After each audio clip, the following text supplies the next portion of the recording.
Fuck. Fuck. Okay, we're back. We're back. We're back. We're back. Okay, we're back.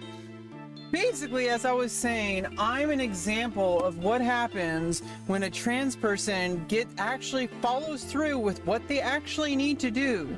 And instead of going political and becoming a social justice warrior, she actually goes to her doctor and follows through with what everything that she needs to do, and actually gets the surgeries to happen. And then I can be someone that everybody hates on the internet, that you can cancel because I don't give a fuck.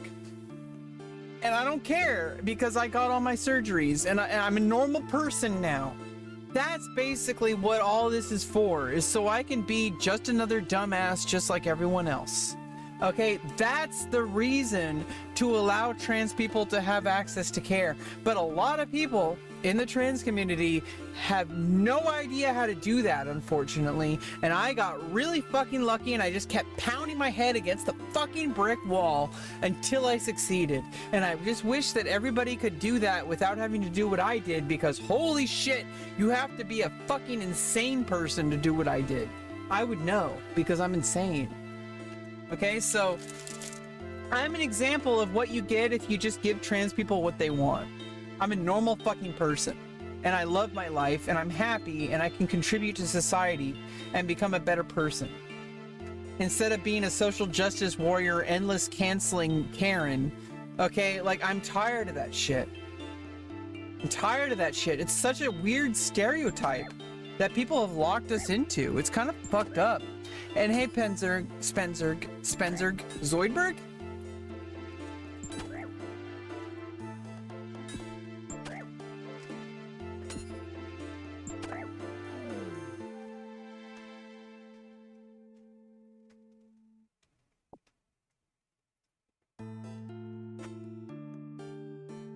Yeah, I know a lot of people don't really want to hear what I have to say, especially in the trans community, but it's the truth.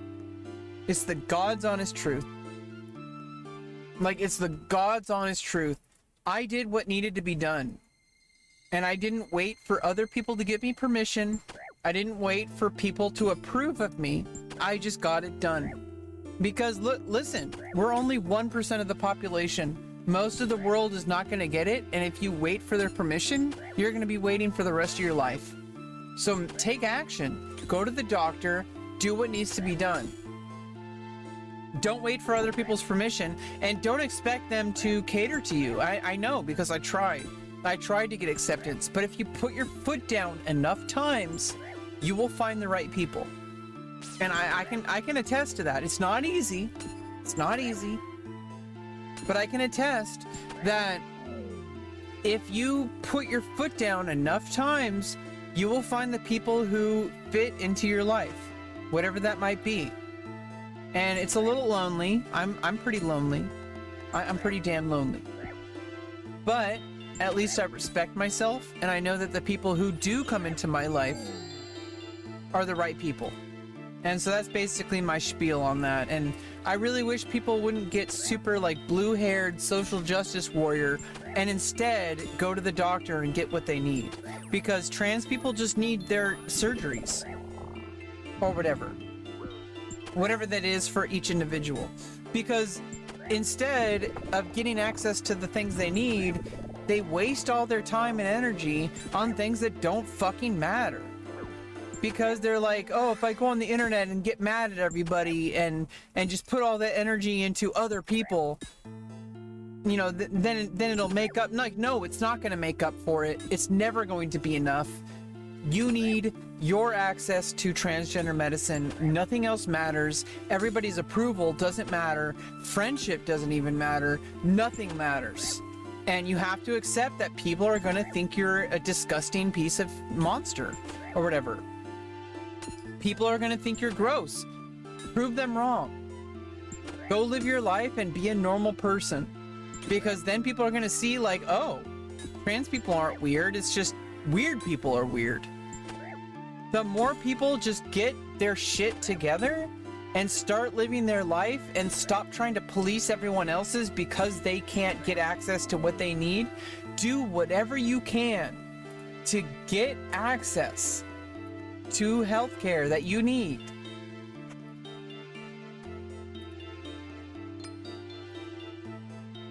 And then you might be able to talk about stuff, like, right? Like, but, you know, you don't have to be a political activist just to get your surgeries. I know that, like, a lot of people go through that, but here's the thing. You're putting your energy in something that is not serving you. You're putting your energy into something that is only going to make you miserable, and you're only going to hate the world because most of the world is not going to approve of your need for transgender medicine. You don't need their permission. You just need access to the care. Do that. And I know I'm kind of privileged. I'm in California. I'm like near San Francisco. I'm pretty damn privileged. But do what you can to get to where I am. Because if you can, you'll realize that you can just be a normal person, but you're a different flavor of person. And you can provide value to the world in your own way. And you don't need to wait for other people to be ready for you. Show up anyway, and then let them deal with the aftermath. That's basically my whole spiel on that. I know it's not very popular in the trans community, but I'm just gonna be real, and I'm not gonna sugarcoat it. That is reality. People are not going to accept you. People are gonna think you're a man or a woman, depending on which side you're on. Prove them wrong. Do your thing, do what you need to do, get the surgeries you need, and then they'll realize, oh shit, I didn't even know that person was trans. Or if they do, they're like not really gonna care because they're like, oh, well, this person is very clearly different than all the other trans people I think that represent the entire community. And it's like, by just living your life and getting what you need, you are doing more activism than you ever possibly could have imagined by yelling about it or protesting, because we're not large enough in numbers to have that kind of path forward with protesting. We just aren't. Like, with like the black community, they had like the Million Man March. Okay, try to find 1 million trans people. It's really fucking hard to get that many trans people together, okay?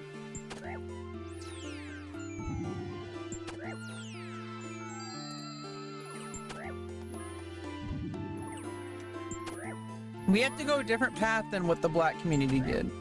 We just do. So living your best life. That's the best move you can do.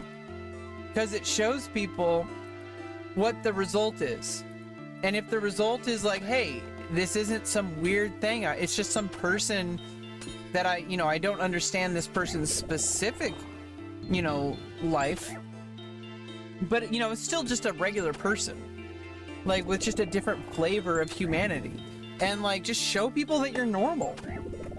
That's like the best activism. Yeah, that's the best Activision you can do. Yeah, fuck Activision. Yeah, like that's the best activism you can do. If you're a trans person, live your best life. Be happy. They are going to steal that away from you if you become super hyper political. Trust me.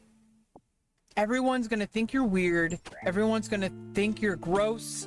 Everyone's gonna like hate you and just feel uncomfortable, and they're gonna hate trans people more. Just live by example. And like show them what the reality is instead of telling them, because telling them is not going to work. We've already tried. Okay, that's not. I wish people would listen, but they're not going to listen until they see results. And I am a living proof that once people just get access to the things they need, like lives improve. Like my benefit to society improves, my chances at least. Now I'm in the same boat as the rest of the world now, where I still have to make that happen, but at least I get to make it happen. Okay, but going around yelling at people, policing people, like canceling things, like being a Karen, that serves nobody, and it makes your life worse, and it makes every trans person's life worse. I know I have an unpopular take on that. I know I'm probably gonna get canceled eventually by the trans community. But I'd rather get canceled by the trans community and then accepted into the 99% of people. because there's 99% of the planet is not trans. They matter too. Okay, trans is like 1%. I care about the trans community. I love the trans community. I want them to succeed. I want them to be better because I have stake in the game. Okay? But if it comes between trans people and cisgender people, I care about cisgender people because they're 99% of people. They're my family. They're my friends. They're people who matter in the community.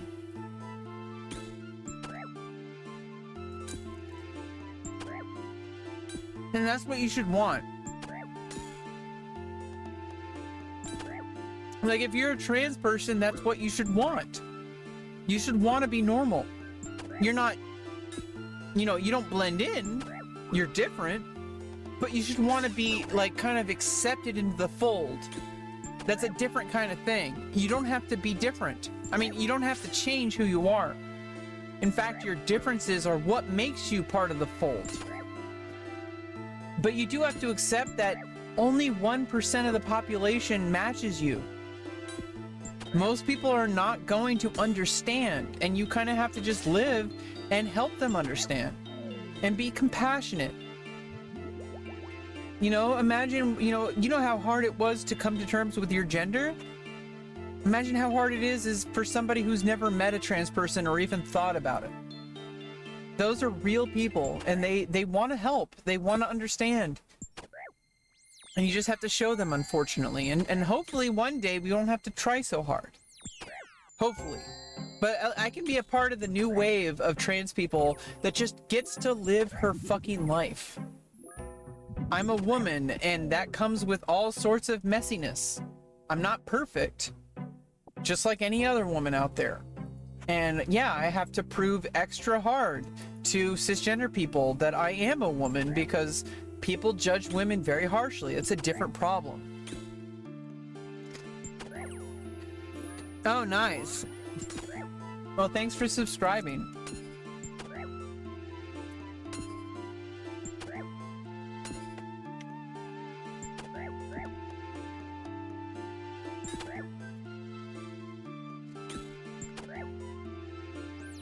Yeah, I don't know, maybe I'm rambling too much on that. I really don't want to isolate myself from the trans community either, but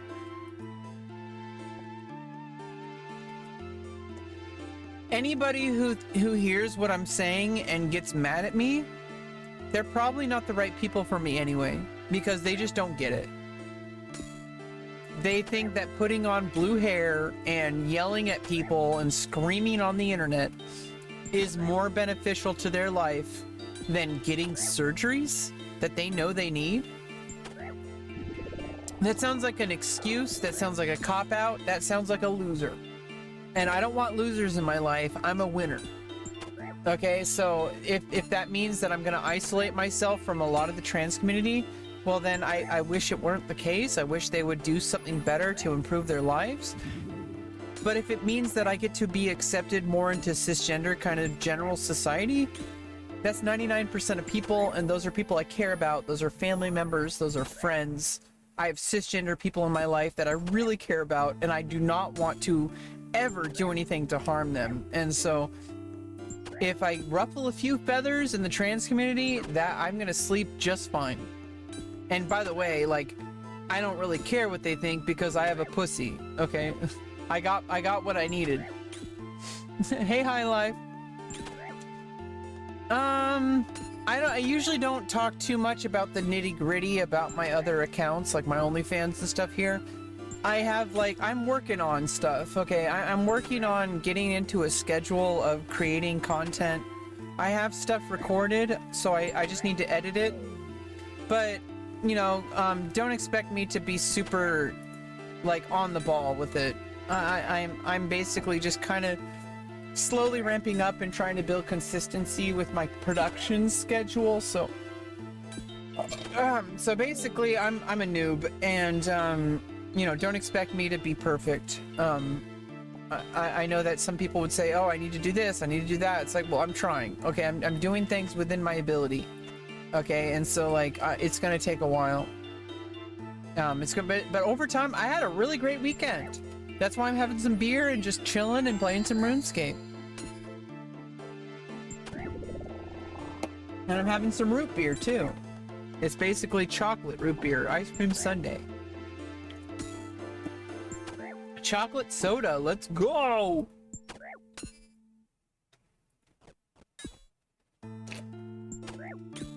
Yeah, well, we gotta do more dance videos, High Life. They get some good views. Hey, eventually, you know, hey, like, I'm right here, like, literally talking to people in my stream. Even though I'm not, like, crazy, like, thousands of viewers, that's a big deal. Like, hey, I'm just chilling here, talking to random people, talking about my production schedule. Like, dude, I'm already successful. Like, I'm well on my way. Am I drinking? Yeah, I'm on my 4th beer.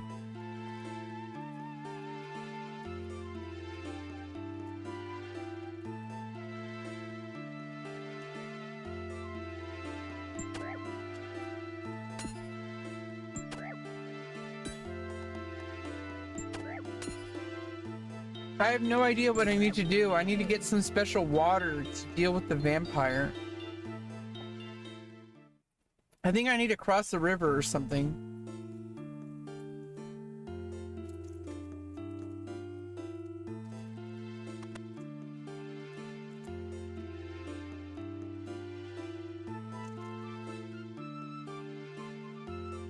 But I can't.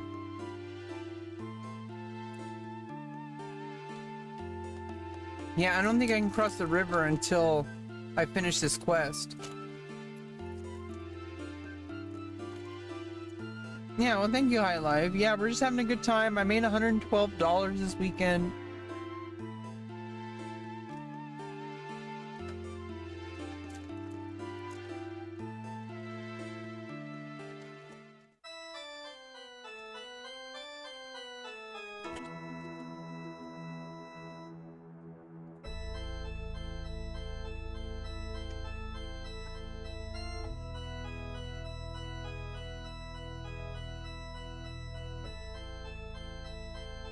Yeah, you know, like, every now and then I really worry about, like, getting canceled by the trans community, and I'm like, I'm sure there's a lot of trans people who feel exactly the way I do. And they're just afraid to say it because they don't want to get canceled. And I'm like, well, why not just be a more balanced person? And just accept that, like, trans people are not a monolith, and not everybody gets to speak for me. And I just want to be a normal person, and that's... I got my surgeries, and now I'm starting to feel like a normal person. That's a big deal.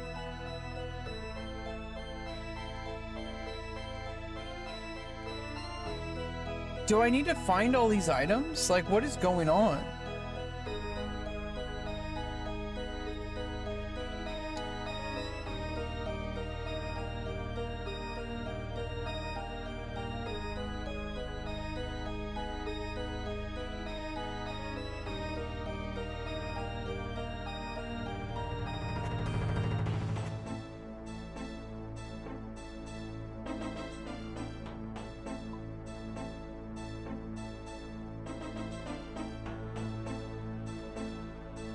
You first obtain murky water from the well for Drizel.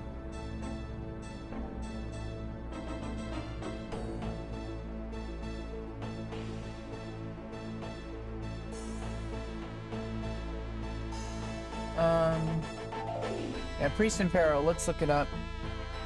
Here's the walkthrough. Returning to King Roll. Oh, do we have to go back to King Roll? Oh no, back to the temple. Okay,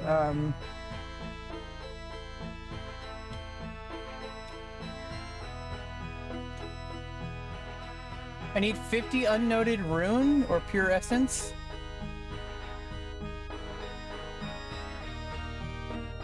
An empty bucket. I need an empty bucket. Purchase empty bucket packs. General stores and farming shops. Well, let's go back to Lumbridge, I guess. Maybe we should go back to Vorik instead. I don't want to go all the way back to Lumbridge.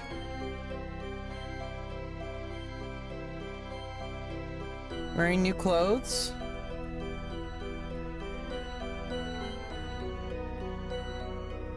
Hey, Hillneck, are you Hillock? Oh, I read your name as Hillock. It's actually Hillneck. Jesus Christ, I'm dumb. You need advice? What's the question? You're gonna crack one open? Yeah, cheers, bro. Let's go. Drink some beer, celebrate life. Let's go. I have a lot to celebrate. And I need to accept the fact that me saying that is true. Because my first instinct is that I can't celebrate yet. That I need to reach some arbitrary point before I can celebrate. No, I fucking got my fucking surgery. I have a fucking vagina. That's real. I recovered, like, for the most part. Like, I mean, it's been like 15 months. I am working with my team of people to improve my life, to get housing and to get employment and to get relationship skills and all sorts of stuff. And I made $112. Like, I'm building my social media platforms.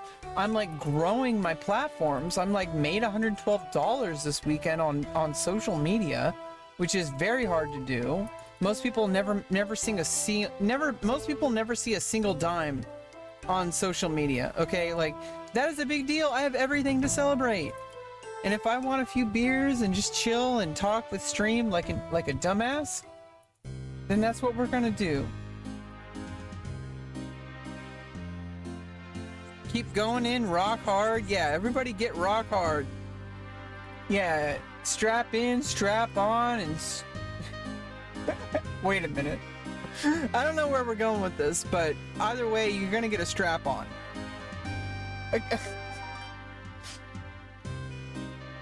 Where's the general store? Let's go try to find a bucket. I need to find a bucket.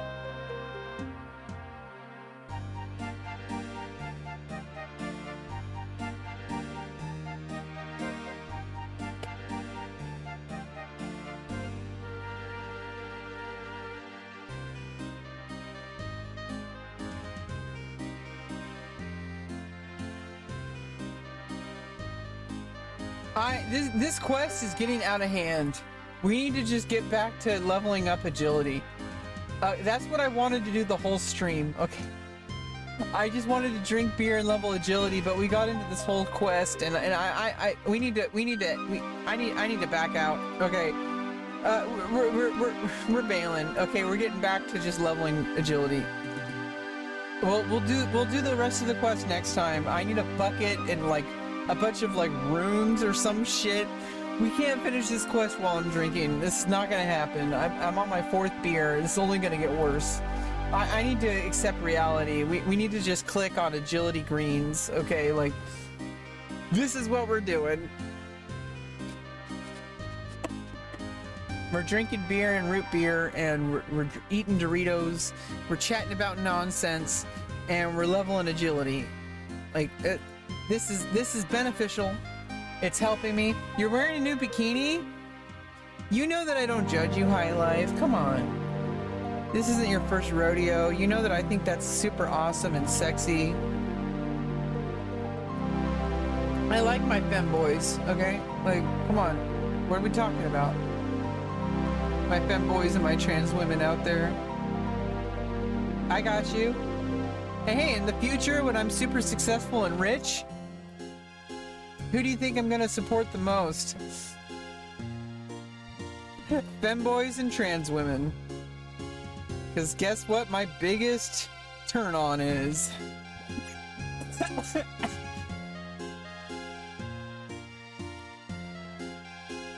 Hog in one hand, beer in the other. Let's go. Yeah, we gotta get marks of grace. We got to level agility. Because we know you're a pig farmer, right? That's what you mean by hog, right?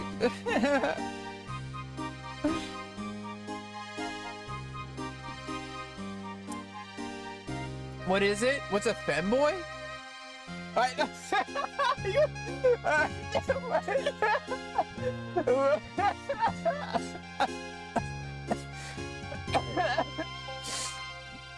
You did not just ask what a femboy is.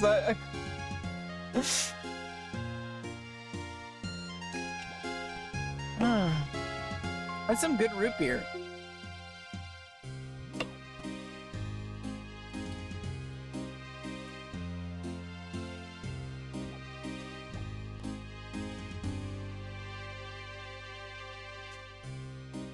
Damn, what a great stream. Like, I wish the audio didn't cut out. I like having like a solid stream without any interruptions, but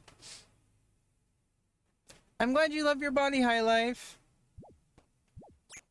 Yeah, do whatever you need to make yourself happy. That's really what life...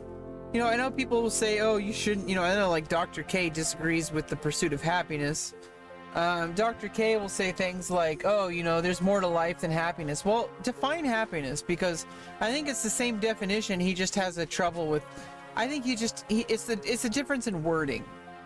Because when you're truly fulfilled and you have a life that is sustainable and truly aligned with who you are, then happiness hits that much harder. And I think you can do things that make you happy that also result in long-term growth and long-term success, and like not like destroying, like, you know, being happy in the short term but destroying your life in the long term. I don't think that's what people are talking about when they're talking about pursuit of happiness. I think they're talking about real, like, long-term happiness that doesn't just go away. It's not just fleeting, you know, it's like a real thing. And if, like, you know, sometimes that's gonna be short term, but it's the short term that helps you do the long term. And so sometimes being happy is the best thing you can do for yourself, even if it's not ideal, you know, even if it's not the like absolute best thing you could be doing at all times.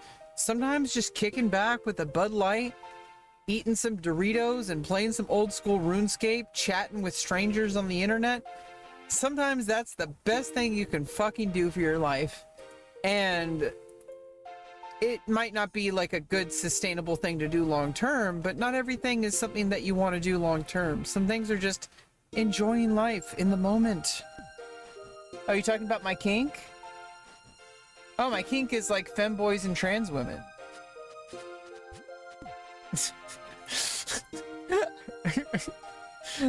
I mean, I have other kinks too, but we don't really need to get into kink talk here. I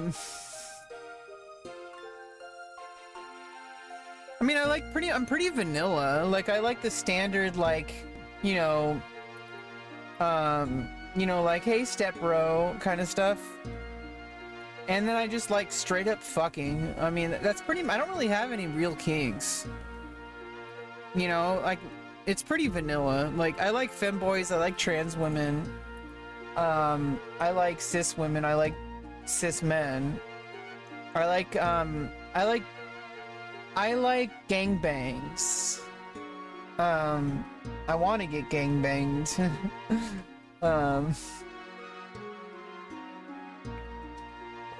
But I mean, it's all pretty vanilla in my opinion.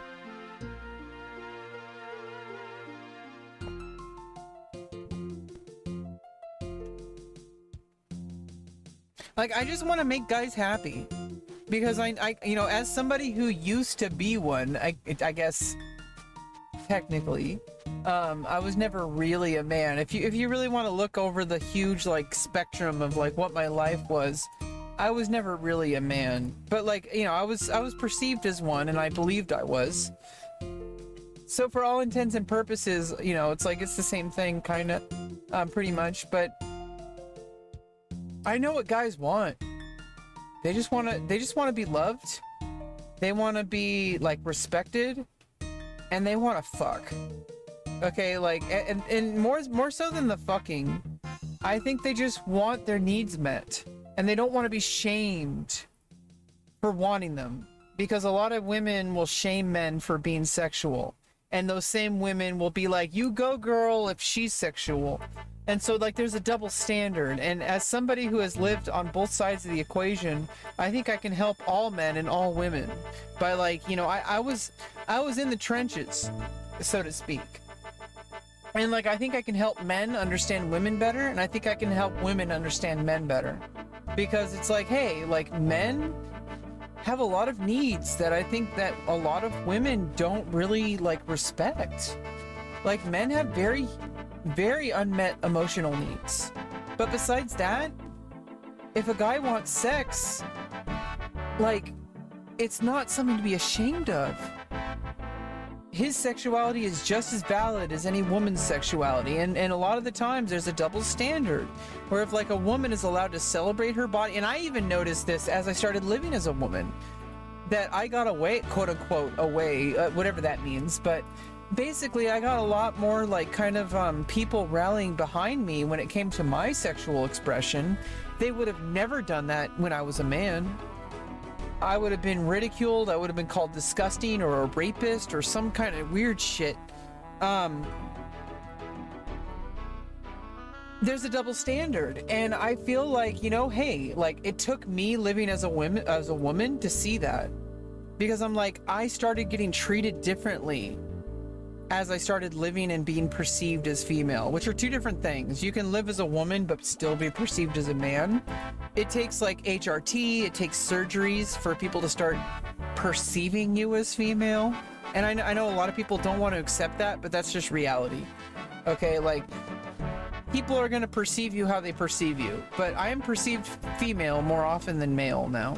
And I used to be perceived more often as male, but now I'm perceived more often as female.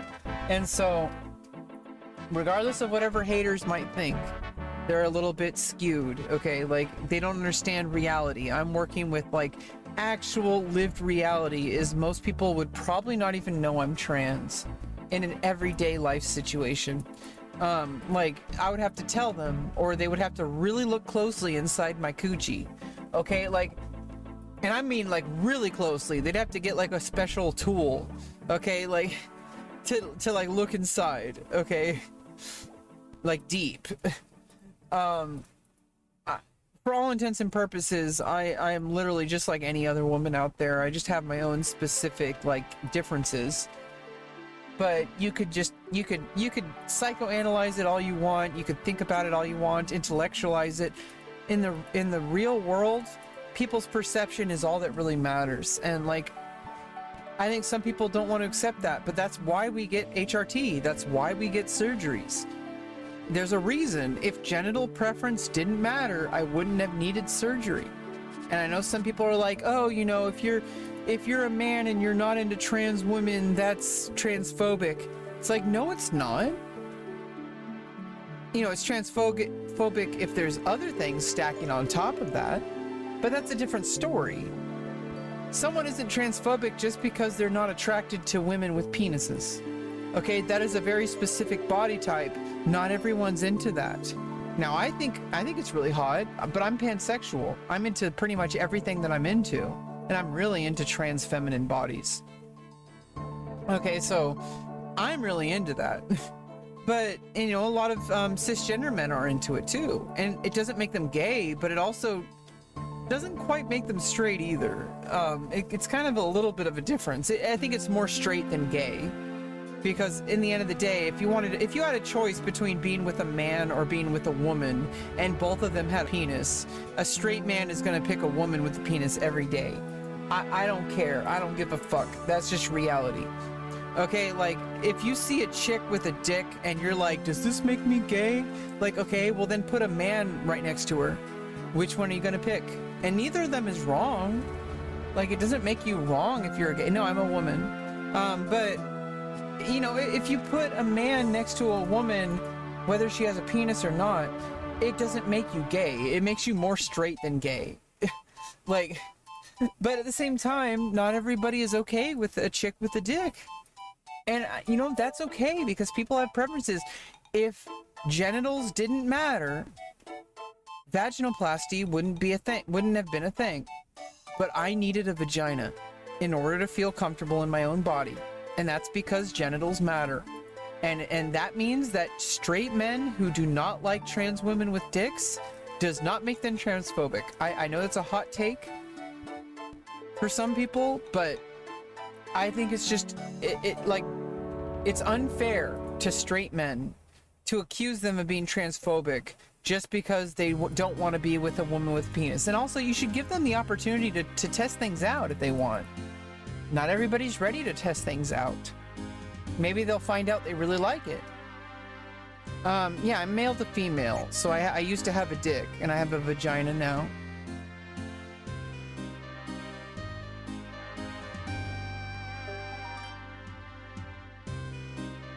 I'm a very naughty girl. I mean, I try.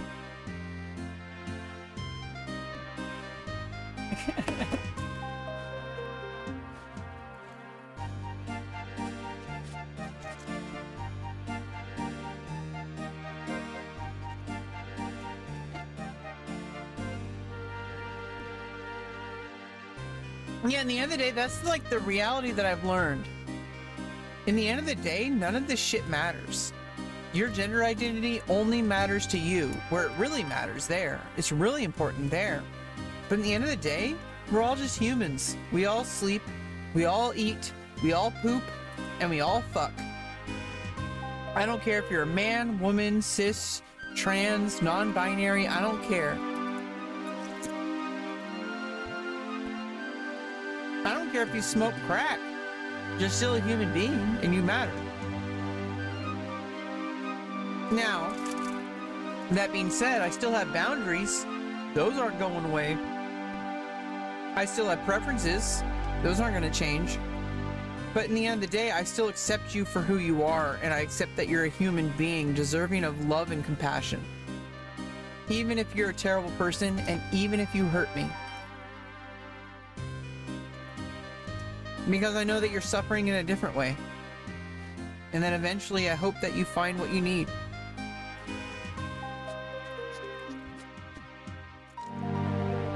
Women cock. Yeah, exactly.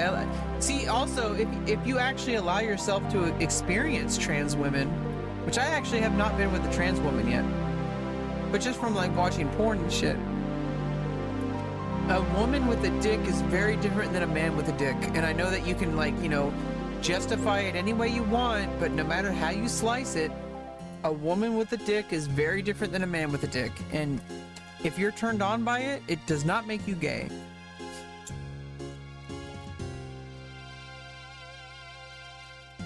Unless you're also a woman, then it makes you very gay.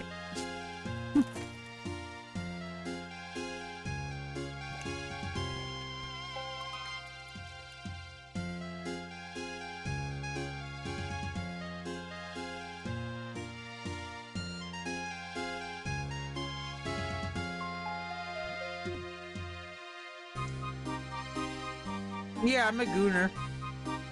I'm a chronic gooner, okay? I'm probably gooning right now.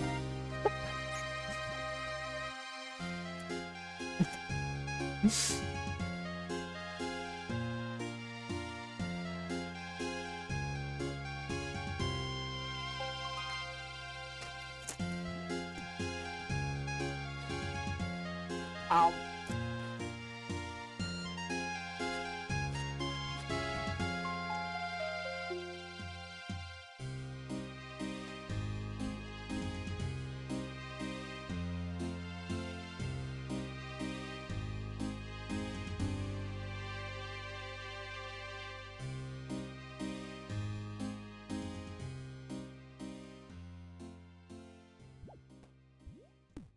I'm glad you can play this game one-handed.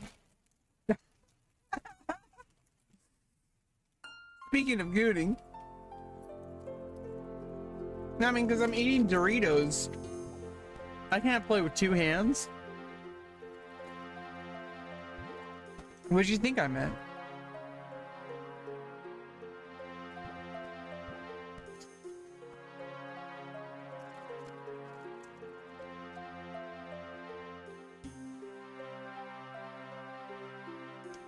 Yeah, hell yeah, porn. Let's go. Let's get some hearts in chat for porn.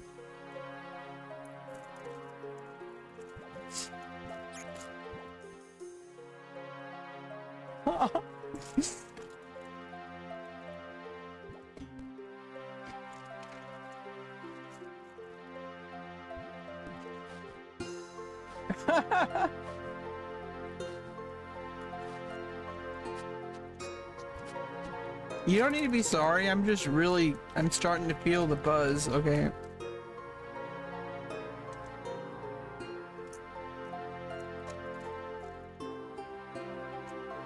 We're getting into almost drunk. Okay, like, come on.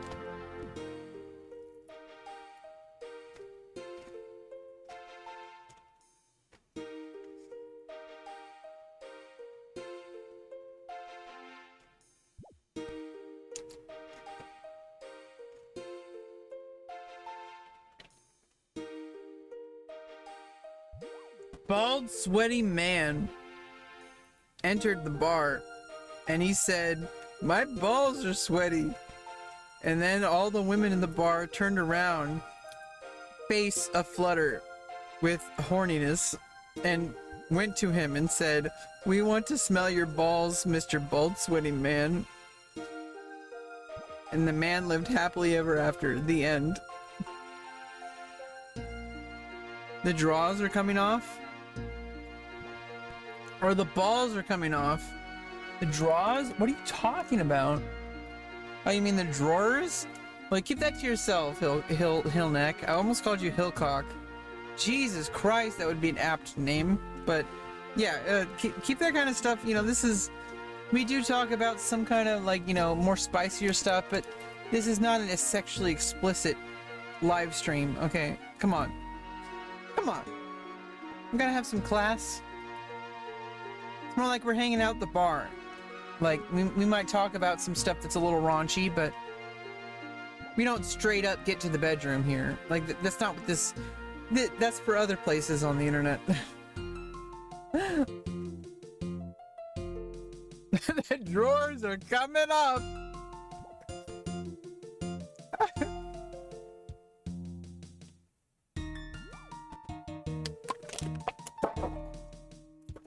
And there's a fourth beer.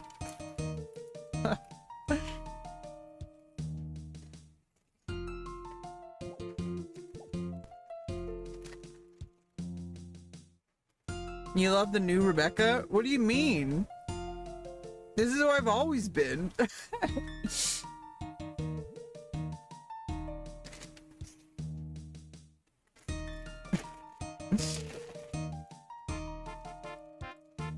You just stuck around long enough to find out.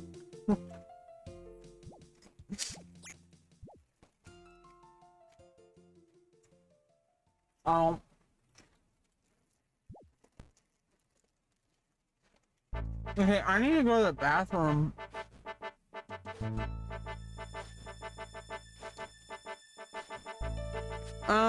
Little mama. But you know, jork away, okay? Like, just don't get too crazy in the chat and you'll be fine.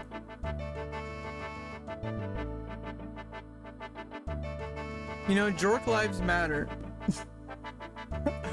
She did not just say that. She did not just say that.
Okay, where was I? Where was I? How are you doing? I'm doing good, and it's time for another beer.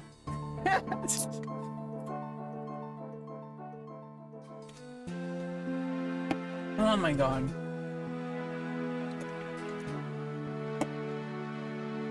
Yeah, I'm feeling great. Like, I'm gonna be real. I'm feeling like fan-fucking-tastic. You love my hair? Yeah, I did my hair. I made it dark red. I did my hair last night, and I like it. It's like dark and it's red, but it's not like too red. It's not like bright red, it's like a dark red. And it's like kinda, it's got like a nice like tone to it. I like it.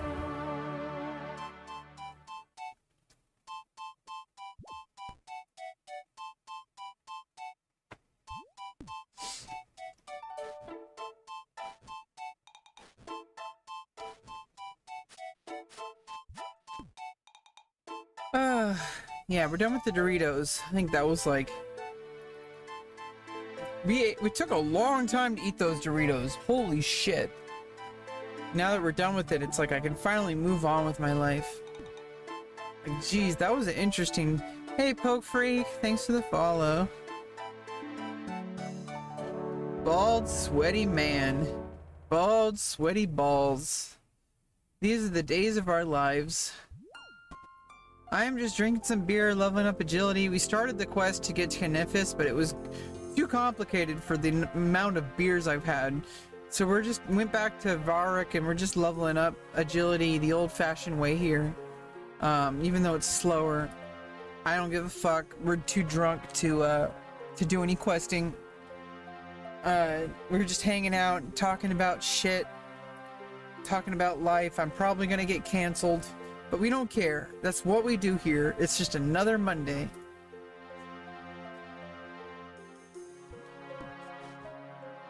The irony is I'm probably never gonna get canceled. Like, I don't think I'm cancelable. Like, by any metric. Like, I'm not cancelable by, like, the right-wing people. And I'm not cancelable by the left-wing people. For various reasons. On both sides. I'm too, like, legit and, like, common sense to be canceled by the right wing. And I'm, you know, except for the straight up transphobic people, but we don't care about them. And I'm too trans to be canceled by the left people. So if I get canceled, the other one cancels it out and it makes me uncancelable. I have found that the recipe for pure uncancelable existence on social media, you have to turn your penis into a vagina or it won't work, okay? For all those people taking notes at home, you're probably gonna have to give up now. You're probably not willing to go through what I went through. Okay, so, but if you actually are trans and you need that, then do it. But I'm gonna tell you right now, I think it's the recipe for being uncancelable. Have your dick turned into a vagina, but also be common sense enough to not alienate the right wing. I think that is the perfect formula for never being canceled ever.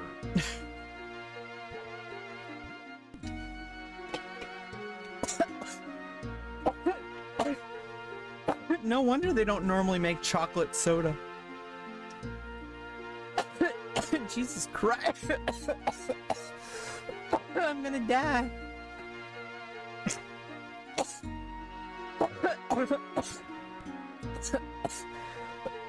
Jesus Christ. What the hell is going on? Oh. That's what I get for drinking chocolate soda.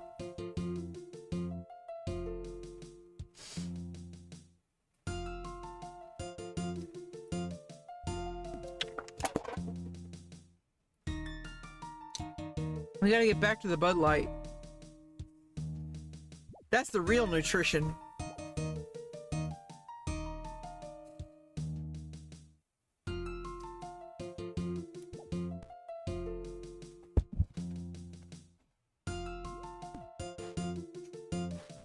Yeah, we're just hanging out.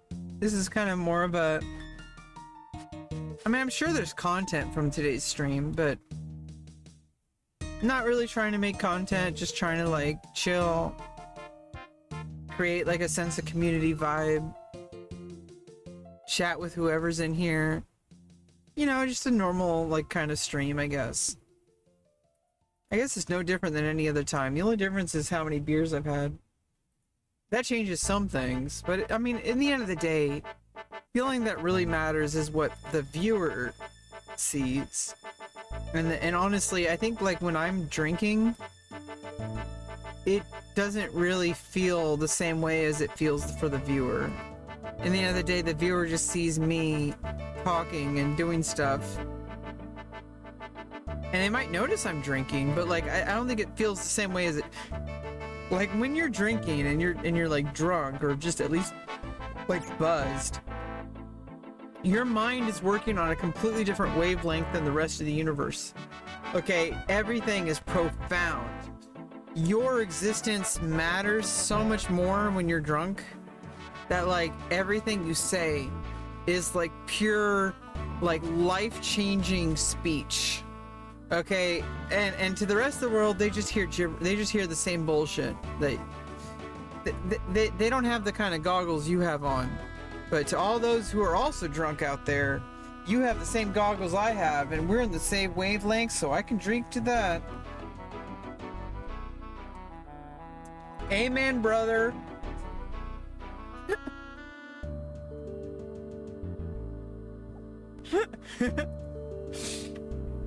You know, every single time I watch my stream VODs, I realize that I never stop making content. Like, what the fuck is going on? Like, while I'm actually talking right now, it feels like there's a whole bunch of dead space. It feels like I'm barely making any content. Whenever I go back on the VOD and watch, it's so different. It's so different when you're actually watching it compared to when you're actually doing it. Because when you're actually filming, everything feels so stupid and so empty. But when you watch it later, you're like, oh shit, like, I never stopped talking. I kept making joke after joke after joke. Like, I get clippable moments. Like, every single time I review my VOD, it's like, holy shit, I'm getting better at this. Like, not to blow smoke up my own ass, but, you know, choke up, okay? Because I got it going on in so many different ways. I have what it takes to be a successful content creator. I just have to keep going and keep pushing and keep innovating. That's really all I got to do. Because I got all the makings. It's just not, it's not quite there yet. Not quite there. But I'm getting there, and that's what matters. I keep moving forward and adjusting, and you know, I keep making changes too, but I also know when to stop making changes. I think that's also important. Sometimes if you keep making changes, you're just kind of like rolling the dice too much. Sometimes you need to know when to stay the course. That you just need to keep doing what you're already doing, but just iterate, like, in small ways.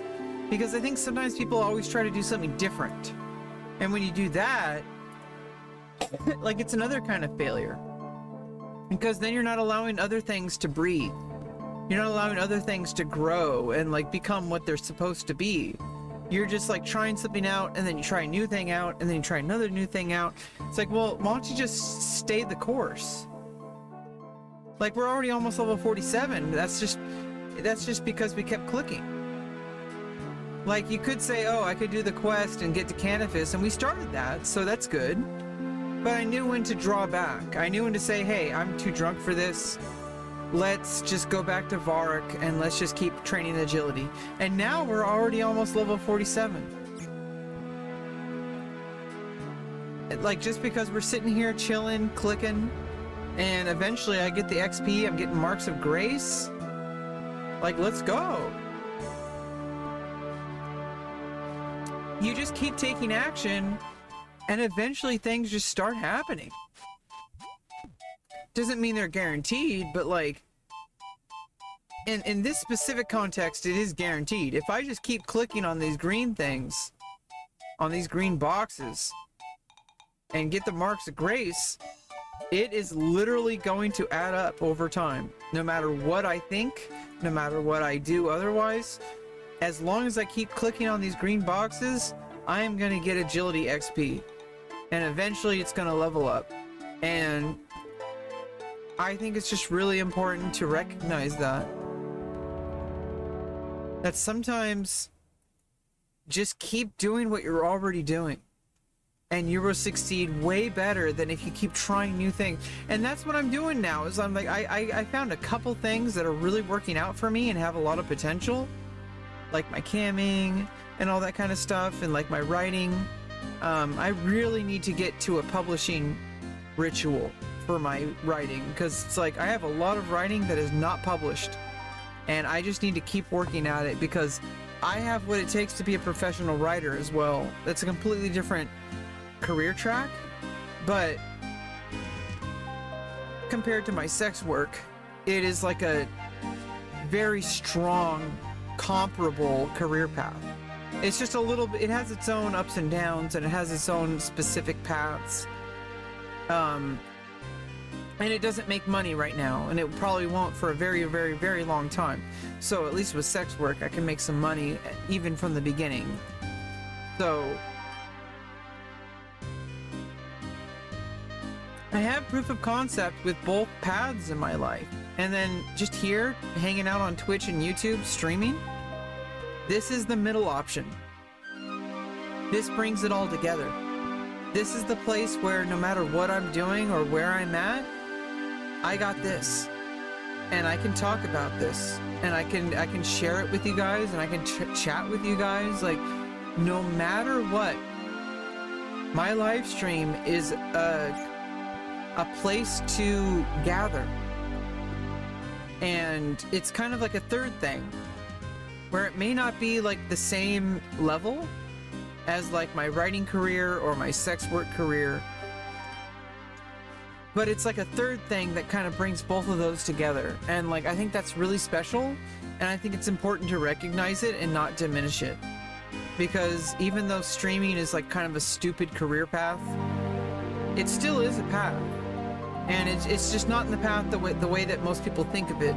It only exists as a path if you have something else going on, and I do.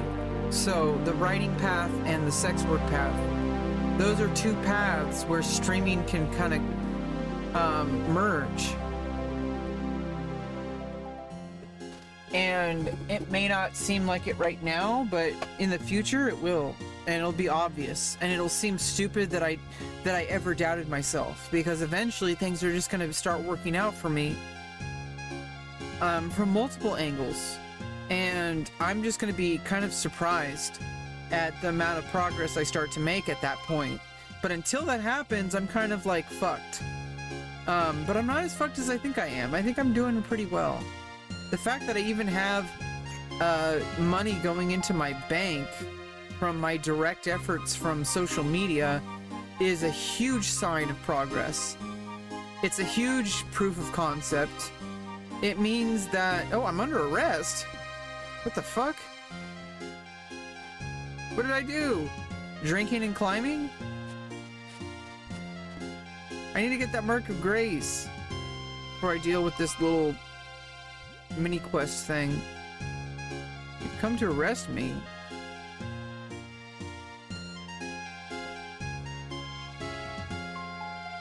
You're under arrest. I've come to lock you up.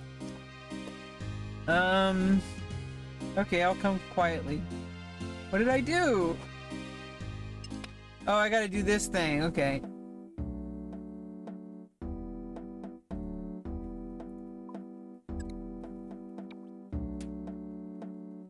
You need a triangle?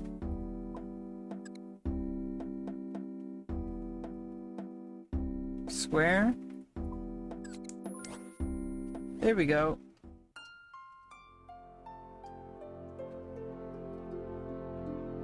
Yeah, sorry for all that rambling. You guys are probably like kind of tuning out. It's okay, whatever.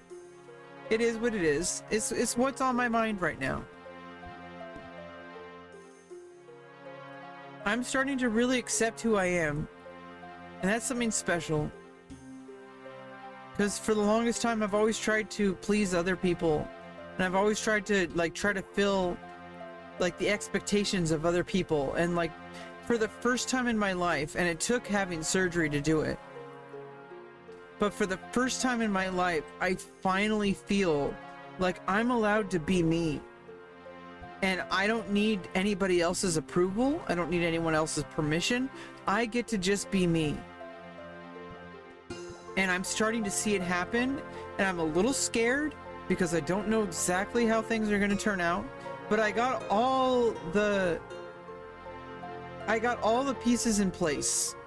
And I got help. I'm not just doing this alone. I got people genuinely helping me, like people who are like life coaches, people whose job it is to make sure that I get to where I need to be. I am doing great, and I am so lucky, and I'm so thankful and grateful for everything that I have, because so many people do not have anything remotely close to what I have. Level 47, let's go! So many people out there have nothing even remotely close to what I have. And I have it, and I just need to kind of sit with it for a while and enjoy life. It doesn't mean I need to get drunk every day. That's not the answer. But like I can get drunk every now and then, like tonight. I don't usually drink at all. I got a 12-pack. Only drinking, I'm on my 5th beer. We're probably only gonna drink 6. I have one more lined up after this, and that's like basically like, you know, where I start to like make limits is like, hey, like 6 is a pretty solid amount of beers. I might not drink any more than that, but we'll see. I mean, the night is young. I have more root beers for sure. So after I drink this one, I'm probably going to drink another root beer before I even open up the next beer. Or maybe I'll drink this next beer and then start drinking root beer. I don't know. We'll see. I mean, the night is young.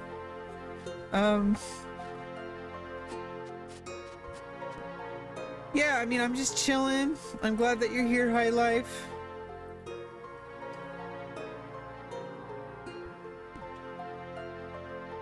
We chilling, we drinking beer, we chatting.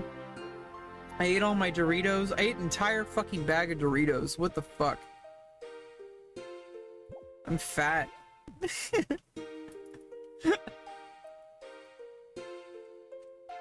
See, I'm like a fat person stuck inside of a skinny person's body. Okay, I'm like... I was gonna make a joke that was probably not in the best taste, and I'm still gonna make that joke. I'm like a trans fattest.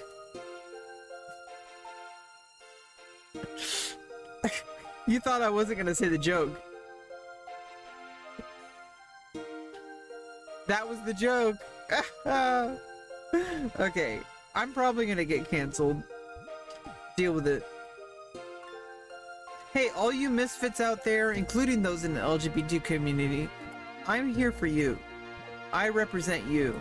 The people who think that they don't matter because if they say what's on their mind, they're gonna get canceled. Well, I'm not gonna cancel you. I accept you for who you are, and there's probably more like me. There's probably a lot of people who are like afraid to speak their mind because there is a mob of like the woke mob. Okay, she's starting to talk about the woke mob. Uh-oh. The right-wing pipeline. Oh shit. No, that's not gonna happen. It fundamentally can't happen. I'm too smart. Plus I'm trans. But also there are trans women who get caught in the right-wing pipeline too. Okay, so I'm too smart though. Those people do not want me to exist. And nothing, they can pretend that they accept me. They really don't. I'm too smart. So it's not gonna happen.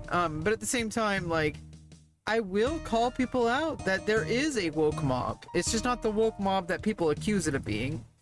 There is a woke mob of people online, and it transcends transgender.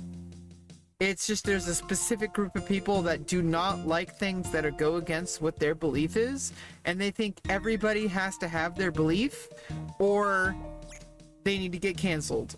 And it's like, dude, like, people are different. People have like, oh, you like my pretty hair? I like my hair. I like the color. It's not too drastic. It's like dark red, but it's not like, it's not super obvious that it's red. So it's like more like a dark brown, but like you can tell it's red in this, and especially when you see the light next to it. And it's like, I like it. That's everybody. Yeah, I don't know what you're talking about because I forgot what I was talking about, but basically there is definitely more people like me than I think I realize. It are like trans people who are sick and tired of the woke mob.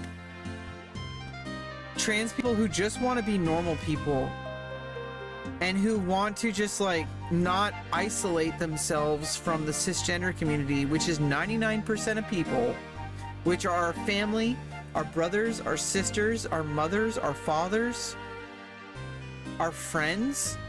They're all cisgender.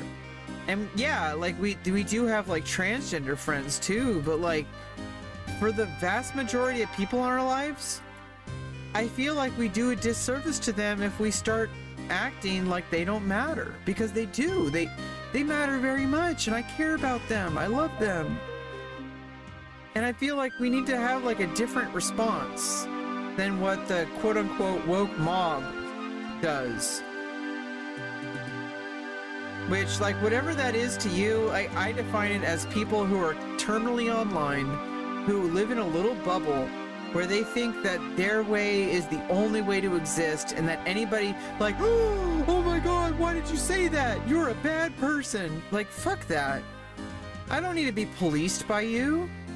I'm gonna say really fucked up jokes, and not just to piss you off. I'm just gonna say things that make me laugh. And I don't give a fuck if you think it's offensive. Watch shows like South Park. They're offensive.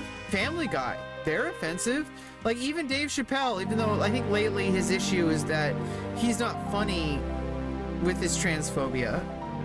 He needs to learn how to be funny with it. Because right now he's just offensive. He's just hateful. And it's not really that funny. It's just transphobic.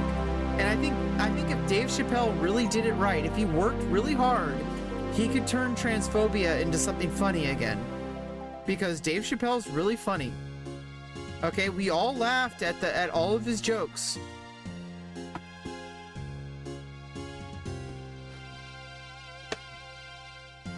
And like, I just think he's like kind of hit a... He's kind of hit a weird spot.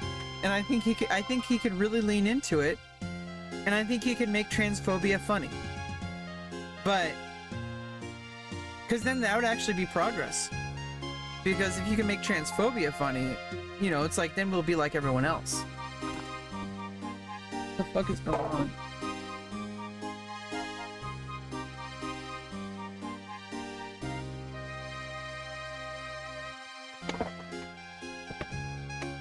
Those types of people exist in every domain. Yeah, exactly. It transcends transgender. It has nothing to do with trans people. There's just a very specific type of person that likes to just project their own worldview. And the more trans people like me learn how to separate ourselves from that, the more progress we can make. Because we can be normal too. I can just, you know, play some RuneScape, drink some beer, and make some really offensive jokes. Okay, I don't care. That's normal. And I feel like we shouldn't try to be so different. We shouldn't alienate ourselves. We should really try to just exist in the community. And that means that there's going to be times where we're uncomfortable. Well, then we have to make choices of who we allow into our space. But that doesn't mean that those people are wrong. It just means that they're wrong for us. And they might be bad, but we can't change them. We can try, but like you can't force people to change. You bought yourself new makeup? I need new makeup. I have all the makeup I have is really old and expired. I need new makeup to go with my new hairdo. I can probably get, I actually did some ChatGPT research. I can get like a whole makeup kit for this hairstyle, for this hair color, for like $20 if I really just like zoom in on the exact like products I need. There's a whole half of the political spectrum who isn't willing to let you exist. Yeah, I mean, that's gonna happen, but what's not gonna help is by doing what the woke mob has done, okay? Like, that's not helping at all. It's only pushing people further into that. And there will be people who never want me to exist, but that's fine. It's the same people who never accept black people. It's the same group of people who never accept gay people. It's the same people who don't accept other religions. These are just hateful people who will hate everybody because they think that their way is the only way. These people will always exist, and unfortunately we have to kind of coexist with them. And it's the same problem that everyone else has. It's no different just because you're trans. And I think that's the first step, is recognizing that we're not special. We're just another pile, another part of the pile. And as soon as we start accepting that we're not that different from everybody else who is oppressed, the more progress we'll actually make. Because like what's happening is people are trying to make being trans like somehow like, oh, you know, I'm more of a victim than you. In a lot of ways you might be right. Because, you know, seeing how people are doubling and tripling down on that, it's kind of true. But just because it's true doesn't mean you have to, like, fail. You don't have to ruin your life. You don't have to ruin other people's lives. You can just fight back in whatever way you can to make your life better. And if that means getting the surgeries, if it means you have to move away from your if it means you have to stop talking to certain family members, you have to accept that. And I'm sorry, but there is no happy ending. The only happy ending is that you are going to get the life that you want, that you're happy to live, that makes you happy and makes you feel fulfilled. And that means that you might have to say goodbye to people forever. People in your life who are not going to be a part of that. And you can't change them. You will never change them. They can only change themselves. And the best thing you can do is live your best life. Be the best version of yourself you can be, to model to them what success looks like. And make them less likely to be so adamant about their beliefs. Because if they see you living a happy life, being healthy, just being a normal person, and you're trans, it's gonna fight back against their worldview. Their worldview is that trans people are disgusting, you know, mentally ill creatures. If they see people who are trans just acting normal, it's gonna like mess them up. It's gonna challenge everything they think they know. And so, like, the best you can do is just live your best life and be happy and not let those people hurt you. They are going to hurt you. They are going to hold you back, but you can do your best to avoid them and to do your best anyway. And I'm living proof. I got all my surgeries to happen. If it means you have to move away from where you're living, you have to move to a place like, you know, where I live, like San Francisco area, just to get access to the surgeries, then do it. Say goodbye to your family. Say goodbye to your friends. What's more important? Getting your surgeries or keeping the people in your life who are holding you back? And I don't care who you are, whether you're trans or otherwise. If there are people in your life who are holding you back, you need to say goodbye to them. Because they're not living life with you and with your best interest in mind. They want you to fit the mold of what they want you to be. And as soon as you start capitulating to that, you lose. And I think so many people are just, you can't have your cake and eat it too. If you're trans and you know you need surgeries, it means you have to be willing to say goodbye to people and never talk to them ever again. And I know it hurts, but the worse Like, what is it? Would you rather be happy and live and love your body and love yourself and respect yourself and follow through with the things you know you need, like surgeries? Or would you rather keep someone in your life? Someone that does not respect you, someone that wants you to fit the mold of whatever they think that you should be. And I don't care if you're trans or anything else. If people are in your life doing that, you need to say goodbye to them and wait for them to come to you on your terms. And I don't care who you are. Even if you're like a cisgender male, even if you're a white cisgender Christian male, if people are in your life hurting you and they want you to change, you have to decide for yourself what's more important to you. Is it more important to keep those friendships, or is it more important to you to live your best life? And that might mean saying goodbye to those people, and you have to accept that. There is a cost. There is an exchange. It's like Full Metal Alchemist. You have to accept the negative as part of the positive, or you will never succeed. You'll be stuck in limbo. You will never get what you need, and you will only be miserable. I mean, I might be wrong, but I'm pretty sure I'm right. I would want myself to be wrong. I really wish I would be wrong, but that's not the way the world works. You have to accept the negative in order for positive things to happen. You might have to say goodbye to certain people and not try to change them. You have to be saying goodbye to them forever, potentially. But it's always the potentially. You never know if people might come around, but they have to come around on your terms. You cannot capitulate to them if it means sacrificing who you are. And as a trans woman who has undergone surgeries, in order to make that happen, I had to live that way. I had to accept that there's certain people that will not fit me. There's certain people that I can't have in my life. And I wasn't able to make progress until I said goodbye to them. I'm kind of going in circles with that, but that's basically what I have to say about that. My drunken spiel on that. Elbow cop. Robocop.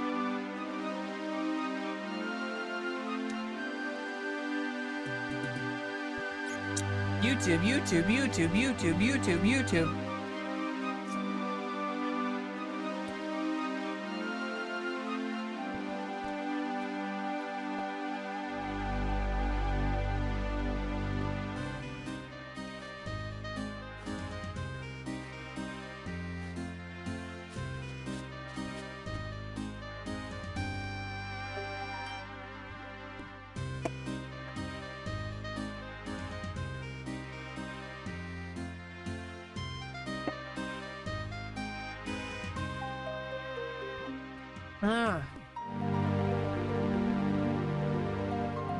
Yeah, I'm getting to the point where you're like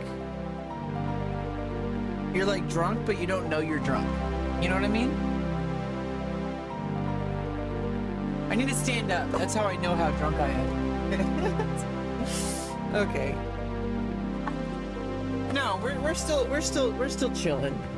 We're just like buzzed. This is light beer after all. But this is beer number 5, okay?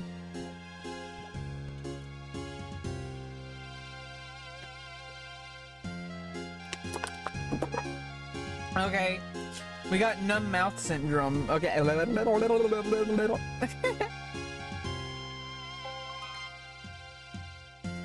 Okay, here we go. Number 6.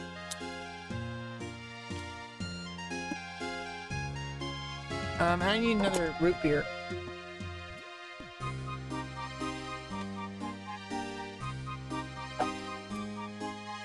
Fuck.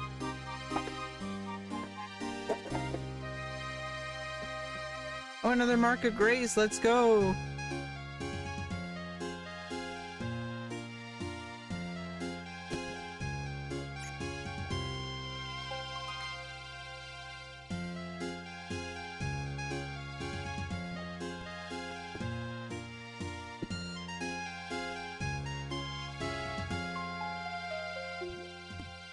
Here, let's mute the music again. Let's get back to our playlist.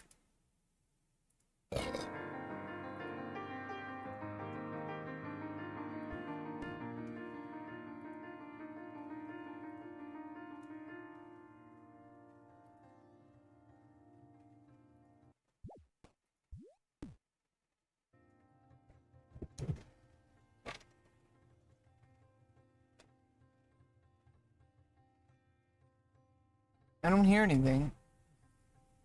Oh, it's because no music is playing. It's like quiet.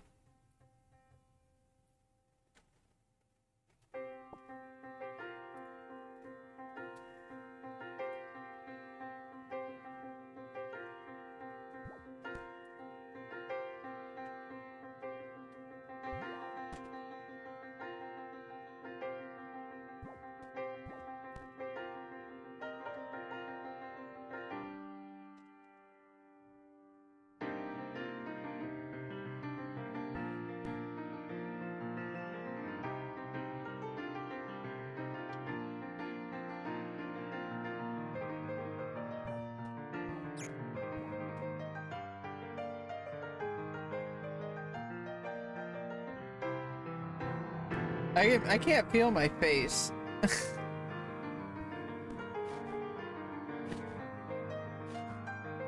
Yeah, I'm glad you like my stream. I'm trying to, you know, create a good vibe. Just have a chill spot where people can hang out and enjoy the vibes.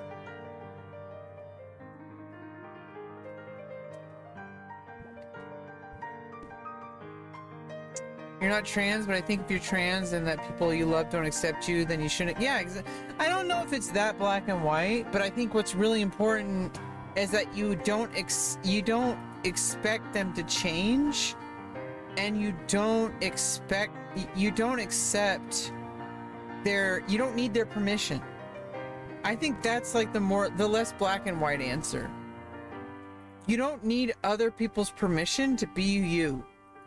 And if people are going to have a problem with it, you have to decide whether or not you want them in your life.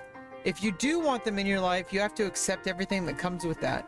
That they're probably not going to change, that they're probably going to continue to harass you. And they're not going to believe that they're harassing you. They're going to justify it. They're going to continue to find ways to justify that what they're doing is love. And these are people in your life that you have to decide, do you respect yourself enough to say no to these people? And if you want to give them a chance, you have to accept that that's a double-edged sword. You can't have it both ways. You have to accept that giving them a chance means you're probably going to be miserable. And I wish it was different, but you can't change people. You can't force people to believe things that they don't believe. You have to show them what believing looks like. You have to show them an alternative. Because if they have to pick it for themselves. What are we drinking? We got some Bud Light and some A&W ice cream sundae root beer. Somebody saw right through me. I'm definitely drunk. This is new account? I'm a new player, yeah. I'm a new player. I got like some stuff leveled up. We were doing the quest to get to Canifis. Because I'm level 47, I need to be, I mean, I'm just too drunk to finish the quest. We started it earlier, but I'm just kind of chilling right now. We're just kind of chatting about stuff and I'm clicking on green boxes. That's where we're at right now, okay? That's the level of focus that we have right now. It's like, I can click on some green boxes, okay? I'm on beer number 6 of Bud Light, okay? I mean, it's basically water, so I mean, I'm staying hydrated.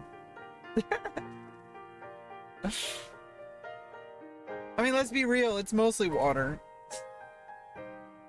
I don't drink ever, though, so I'm kind of a...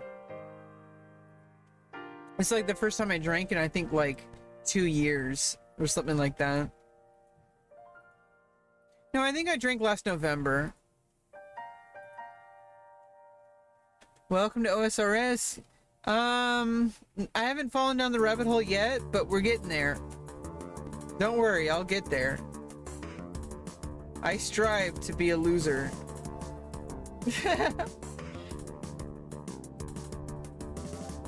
I'm having a good time, drinking some beers, chatting about stuff, probably gonna get canceled. But you know what? We're living life, okay?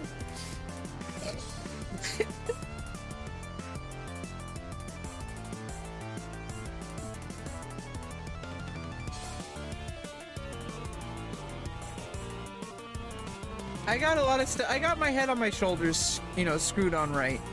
I got things in place. I'm allowed to every now and then have a few beers, okay? I do not habitually drink. I have stuff moving forward in my life that I've never had before. I finished like a 6-year process now where I'm moving on to the next part of my life, and I don't need permission to be happy.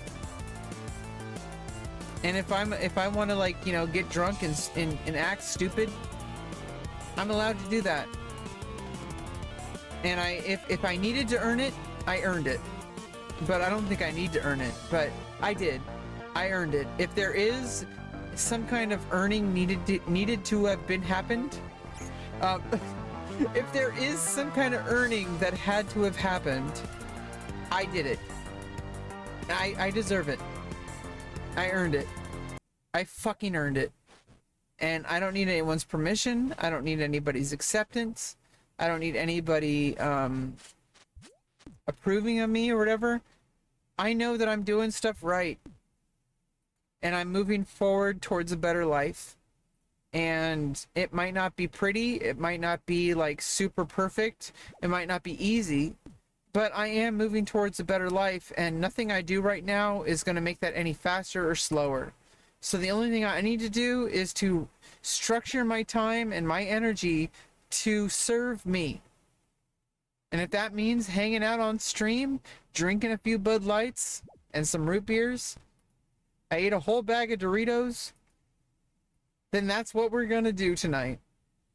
I had a great weekend. I earned $112 this weekend online on my spicy websites. Okay, so I got it going on. I colored my hair last night. So like I'm like making huge strides. I've been writing my short fiction for my tabletop game. If you want to check it out, it's on GitHub. Let me just let me copy paste this for you guys on YouTube. I got a board game if you want to play test it. Sounds like a great night. It is a great night. If you want to play test my my tabletop RPG, it's completely playable, basically for free. If you have a chess set, if you have at least one 6-sided dice, if you have a pen and paper, you can play this tabletop RPG that is on par with games like Warhammer 40k or Dominion, all mixed together. Like there's a deck building module called Relics. I'm writing the lore. No, no cap. No, I mean I got a game that's like on par with Warhammer 40k. I shit you not. It has been stress tested with rigorous AI. Did you finish the quest? No, we're too drunk for that. Rigged. I bailed. Okay, we got back right to where we were. I just wanted to click on green boxes. Okay, and finish drinking my beer. Okay, I'm sorry, but we needed to take a break. I need to get a bucket. I need to get like runes. Okay, we're not at that we're too drunk for this. We can't be getting runes. Rune crafting. Get the fuck out of here. We're not doing that with this amount of beers in our system. We can't be doing that. We can't be looking up the Wikipedia. We can't be like getting rune crafting. Okay, what the fuck, dude? We're not doing that. We're getting back to clicking on green boxes. Okay. And we're already level 47.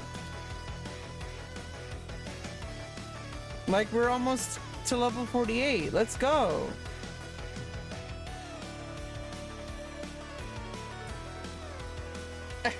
Yeah, Rigged is laughing at me, dude.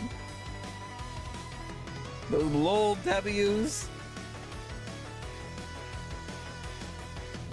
Wait, I got a video to share with you. Just a second. Let me look it up. Make sure I don't like pull up some porn on stream or something.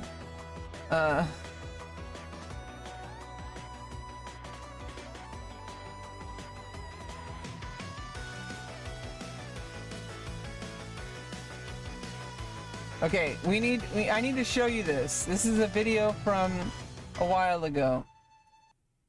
This is a video from a while ago, okay? It was from my first Kick stream, and I canceled my Kick account, but this is oh, wrong thing. This is from my Kick stream. Okay, wait, we need to actually load it. Okay.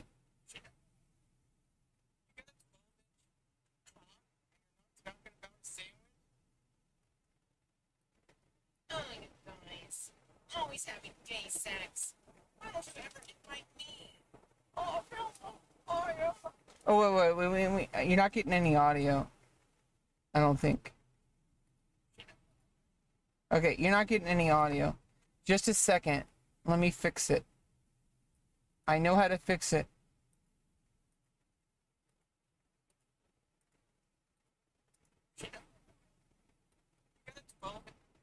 Wait, what's going on? Okay, ooh, wrong thing. There we go.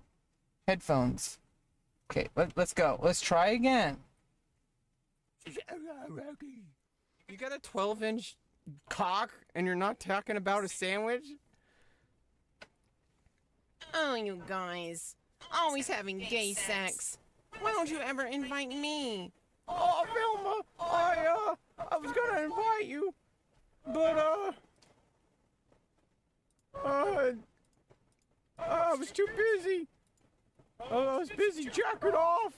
Chat. Okay, smegma? Racking off? Who can say where the road goes? But we were told that would cause you to lose your faith. What's happening to your voice, Shaggy? I don't know. I think ever since I saw you jacking off, it opened up a lot of stuff inside of me. Stuff inside of me that I never wanted to mention. Stuff inside of me that if I mentioned, I think bad things would happen. Not just to me, but to everyone I know. Those bad things, they started with you, Shaggy. And that's why I have to go. Goodbye, Shaggy. It was good while it lasted, but it was the worst thing that ever happened to me. It was the worst thing that ever happened to you. Hello, Raggy Mikey pulled his balls out again.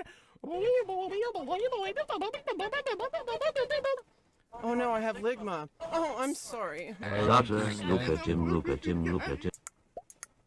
Don't you know, why are you laughing? Why are you laughing? And that's basically my humor, okay? It's like the TLDR of like my humor, okay? And here's another one.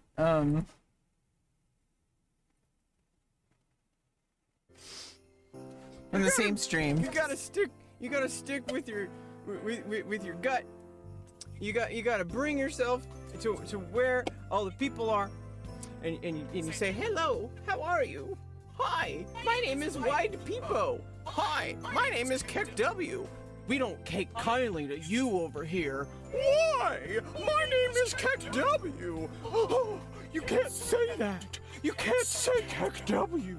It's wrong, but I can't help it. I'm Keck W. I can't even change it. Well, you're not allowed here. We don't take kindly to you. We'd only allow emotes like LOLW. It's like, I don't even want to be here, okay? Why don't you guys leave Keck W alone, okay? Cap, what do you have to say about this? I don't know why everyone asks me. I don't care.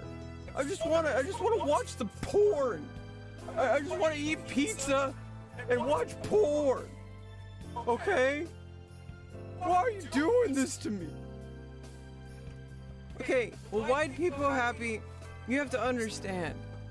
Not all emotes are the same as the people who use them. And so when you use Keck W in the wrong context, it's okay to to the other people who use KEKW. It's an emote. It can't help being who it is. So don't cancel it. Don't cancel people just because you have some kind of idea of what is and shouldn't be. Okay? So when you cancel people, when you cancel people, you're not giving them a chance.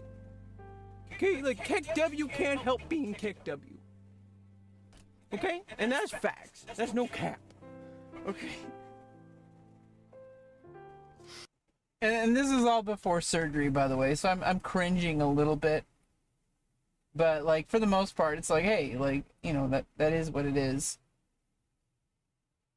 This is another weird one from that same stream.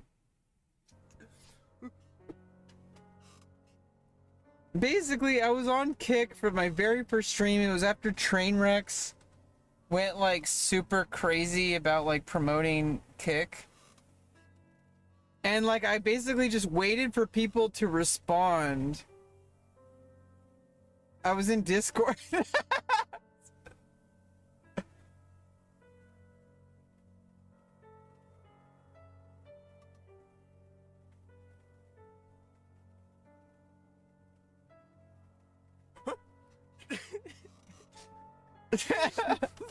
Get me out of here!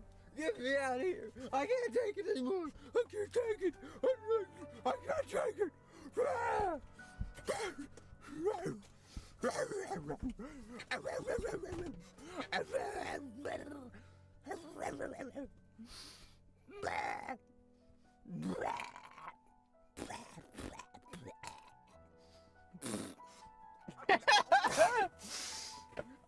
I've been here too long to put up with this abuse that I'm getting. So a bit of context. I had just gotten like a massive raid from people, and I had people spamming shit in chat at this exact time. What abuse?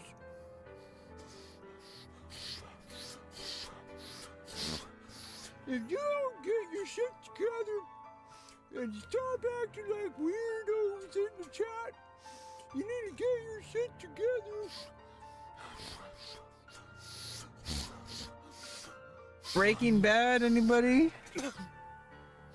Now where am I? Where's my corn cob pipe? You gonna fix my slippers? Because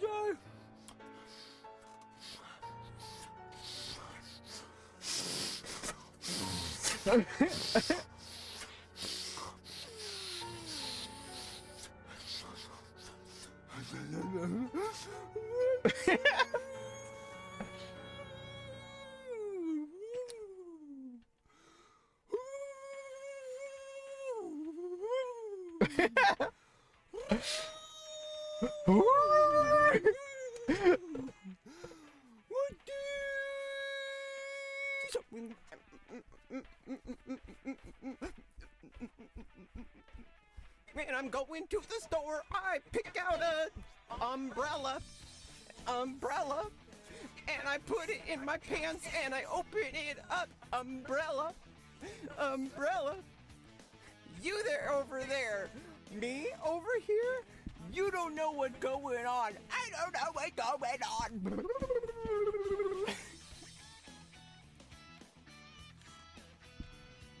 Anyway, guys, that's what I think about that. Basically, you get anybody watching you, suddenly you turn into like a freaking like weirdo. So I think I had like 500 people watching me. You finally get an audience, and then you start acting like a dumbass. Gotta get your shit together, Rebecca. You can't start acting like that. You're gonna ruin your image. Everything's gonna go foul, and you're gonna ruin your career. Because you need to act the same way all the time. If you ever change, then everybody's gonna unfollow you. Because you need to have an image, and that image needs to always be the same.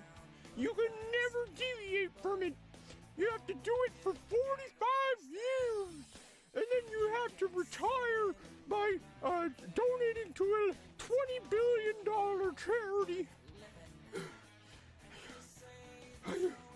You have to do that. Rebecca, you can't. You're the first one ever to break the chain.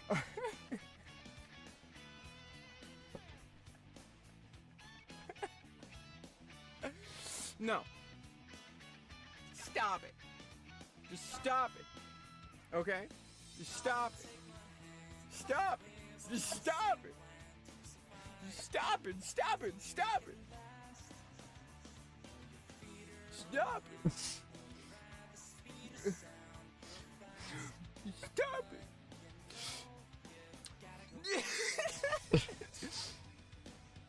Just stop it. Okay?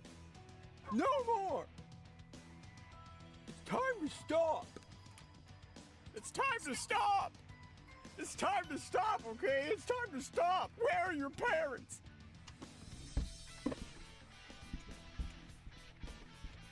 Where are your parents? It's time to stop. Now, I actually read a history book where there was an event on a website called YouTube.com where there was a man. He wore weird outfits and he had a giant clock and he said it's time to stop.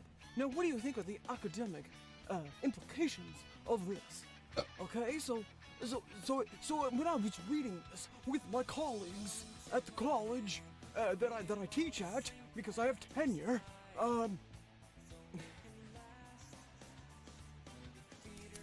The world's fastest clapper. emotional damage. Gotta go faster. Yes, I mean, like, that's some of my earlier content. I tried to make some content. I just, it's been an ongoing, like it's been an ongoing thing. Like just trying to figure out what my voice is and trying to figure out, like, you know, what actually, like, works and what doesn't. And, like, it's been kind of difficult over time, but I'm starting to find, like, my voice, and, like, I think, like, I just need to keep leaning into it. I'm getting more subscribers every day. Like, let's look at my analytics. Like, shit, like, 10.7k more views than usual these past 28 days, 65.8 more watch hours than usual, 39 subscribers, 160% more than previous 20. Like, I'm on the way up. Like, I'm on the way up. Like, I'm getting views, you know. Like, it may not be, like, where it needs to be, but, like, it's still, like, it's proof of concept. And that's kind of what I was talking about earlier, that, like, I have proof of concept that if I just keep on, like, gradually, like, pursuing, you know, things that I'm pursuing, things will work out. And that's no cap. Okay?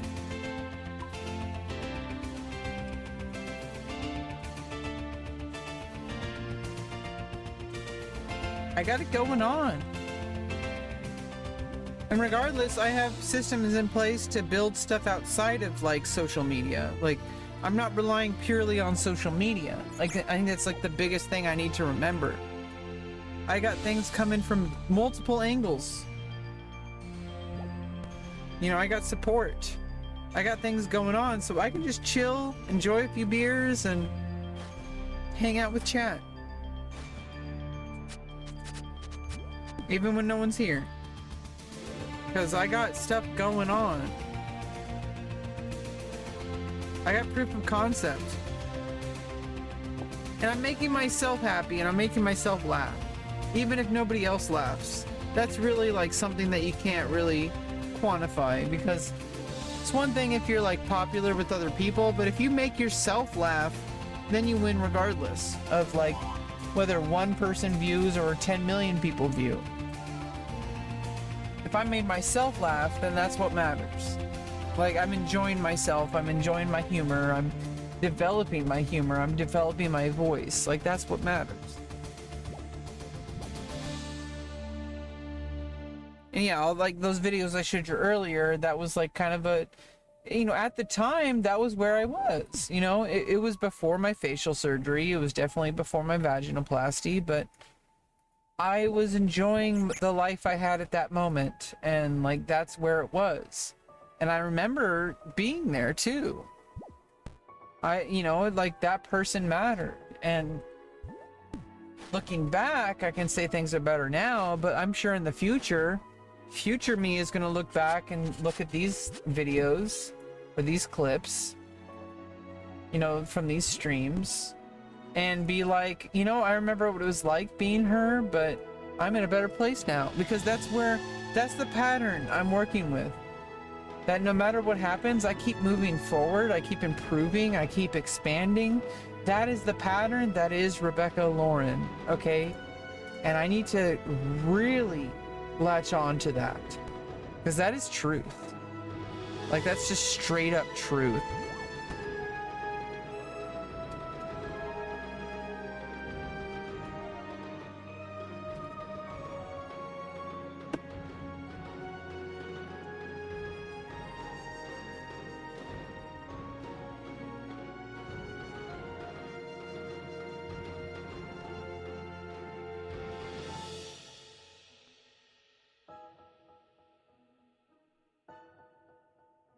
Anyway, get back to the agility grind. Let's go. Hey, Danny C, how you doing? How you doing?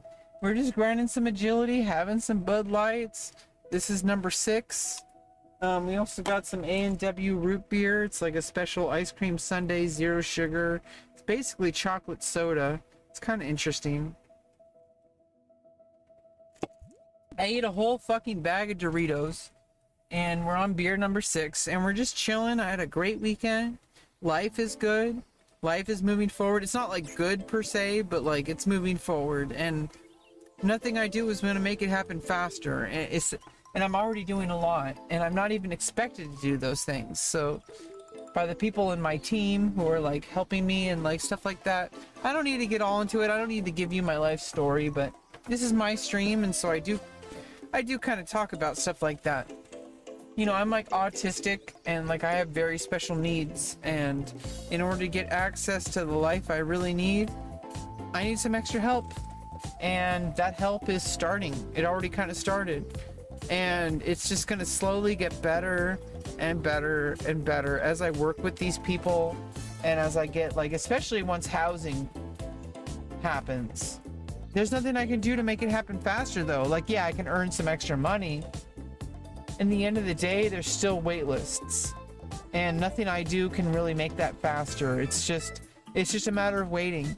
And so everything that I do on and off stream is in service of that reality, and I'm doing good. And I think it's important to celebrate the wins.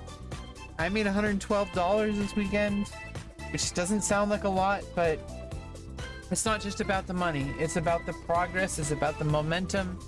It's about the fact that I am living my best life, or at least getting towards that best life. I am living the life that is moving towards my best life. And honestly, like, I need to celebrate those wins. And so if having a few beers and eating a bag of Doritos and streaming old school RuneScape where I'm grinding agility, if that is where I feel right now, then I'm gonna play into it.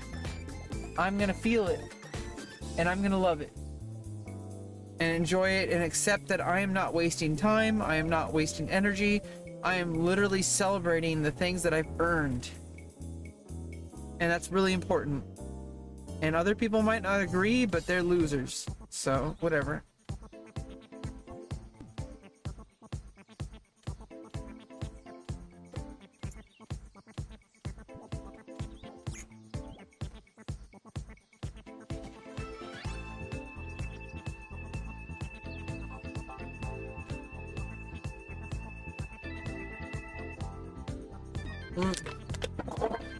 Okay, that was beer number 6.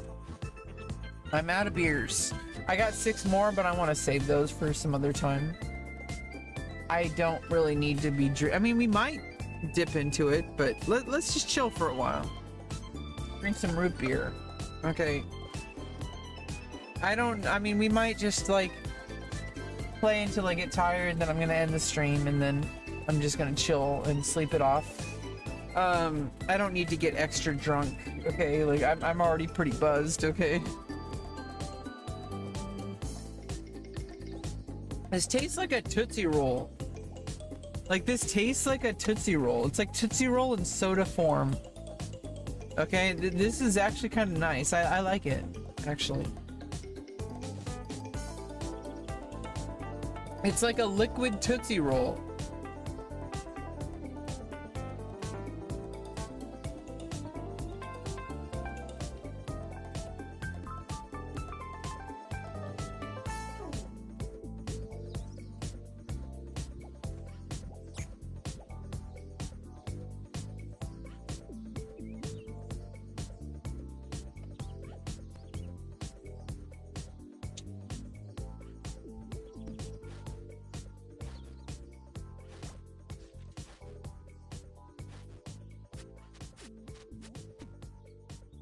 Yeah, I don't know.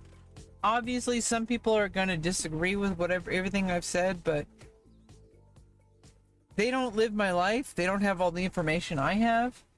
They don't know what I know. Okay, so if they did, they would agree with me, I think. There are people who probably only have the very surface level of information about my life, and they think I'm a loser. They think I'm stupid or delusional. They don't know what's going on. Okay? If they did, they would be in agreement with me. I am really, really, like, hardworking, and like I have set things in place that I thought was impossible, and I made it happen. You love yourself? I'm glad to hear it, High Life. I'm glad to hear it.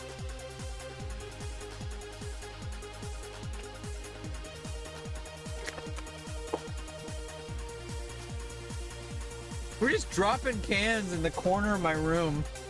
I'm gonna put them in the recycling later, don't worry.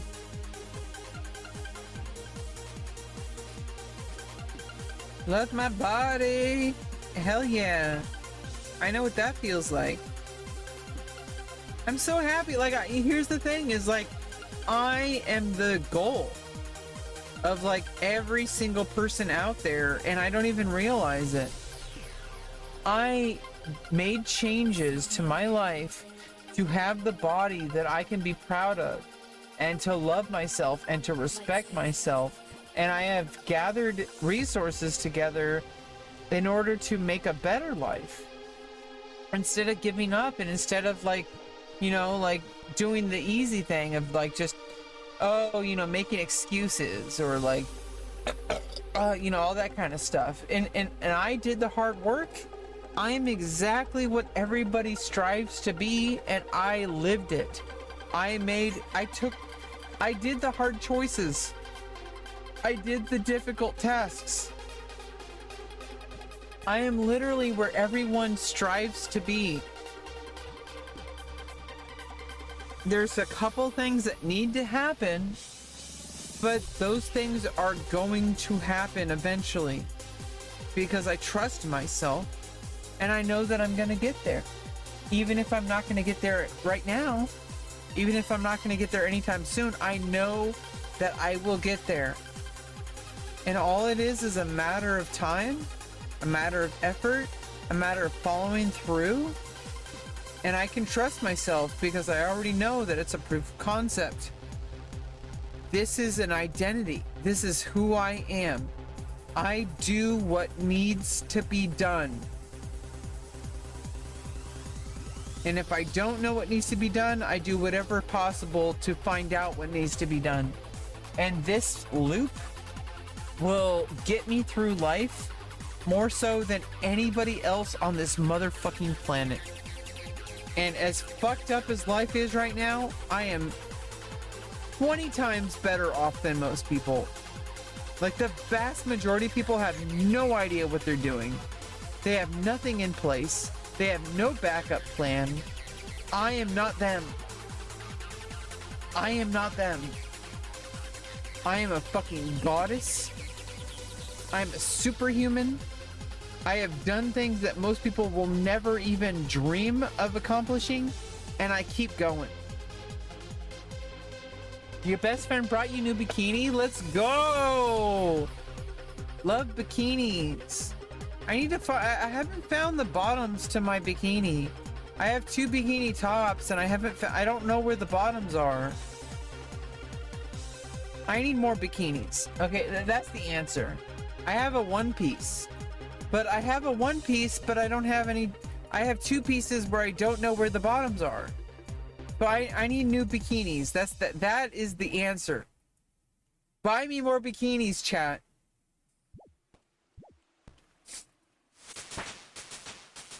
Nice, we're level 48. Let's go. 32 more runs and we get level 49.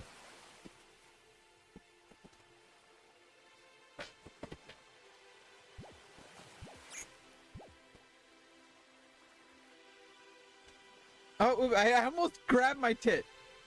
Be careful, Rebecca. I don't want to grab my tits, okay? I almost grabbed my tit. Okay, I'm drunk enough where I do stuff like that, but I'm also sober enough to know that I don't want to do stuff like that.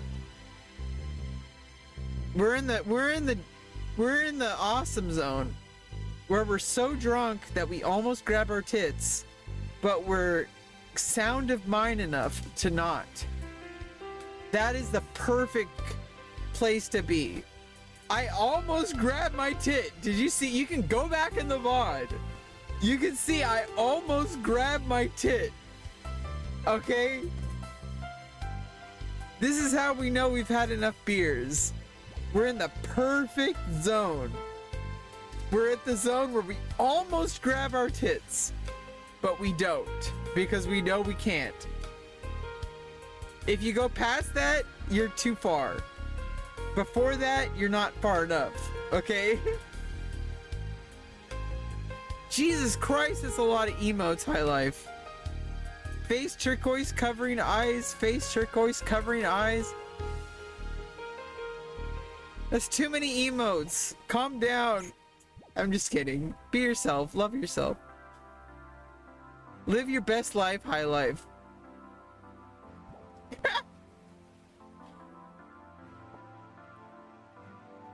When you're drunk enough that you almost grab your tits, and you're you're sound of mind enough to know that you're not supposed to, that's where you want to be. Ride that wave, ride that dick, cause you got something special.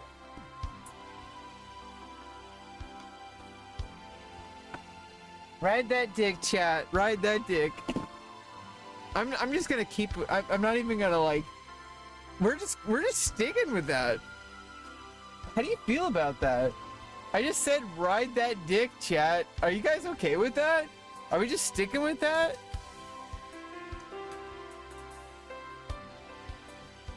It's rigged mate keeps coming back. And every single time he's laughing. Oh, you're just assumed his gender. He could be a non-binary person. Okay, cancel me, bro. I just misgendered this person that is most likely a male. Statistically. Okay, like, if we look at, like, Twitch viewers, the vast majority of Twitch viewers, it's very likely that this person is a male. Okay. Eating ass? No, eating hair, kiss. You're gonna eat my hair? High Life, you're scaring me. Why are you gonna eat my hair? Eating your hair? Eating hair. Are you gonna stick with that story? Are you gonna stick with that story? Okay, you're eating my hair. You're scaring me, High Life. You're actually scaring me. Okay, I gotta be right back. I gotta go piss.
Okay, so like I need my probiotic. Okay, so after all those beers, we're still having a probiotic. Okay. Okay. Okay. Sanitizer? What are you trying to sanitize, High Life?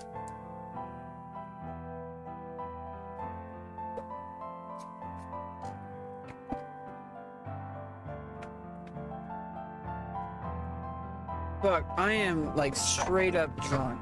Like, I do not need any more beer.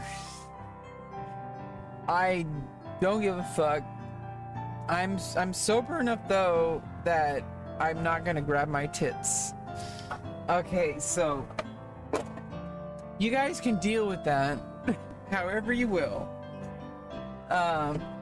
You know, so all those tit watchers out there, you guys have another thing coming, because I'm not gonna do it. Not that drunk that I'm gonna get banned from Twitch. Okay, so I'm sound of mind. I know that I can't do that. If we keep going, I'm probably still gonna know that, but I'm gonna be drunker. Because I'm pretty good at being under the influence. I have a lot of experience under my belt of being under the influence of stuff. Okay, so I can get so fucked up and yet still behave myself. Like that's a rare skill to have. There are people who do not know how to control themselves when they're fucked up. Okay.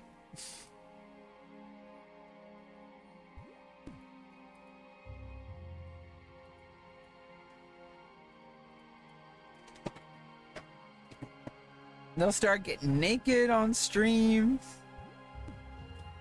I mean, I'm pretty sure that rarely happens. I don't think it's ever happened.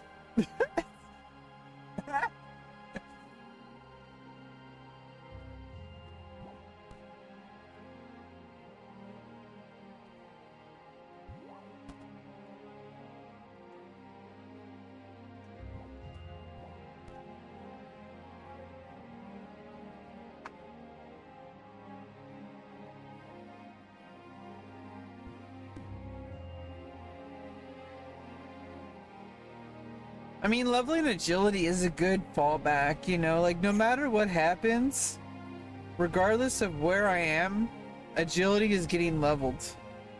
That is good. That is progress. That is Sancho.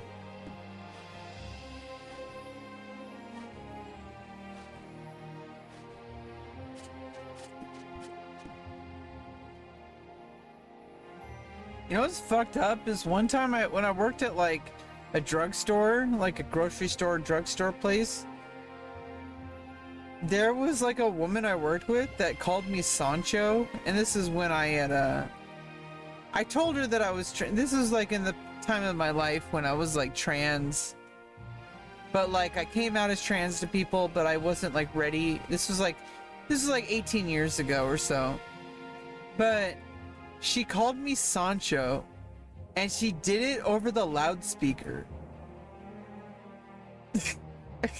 That's sexual harassment.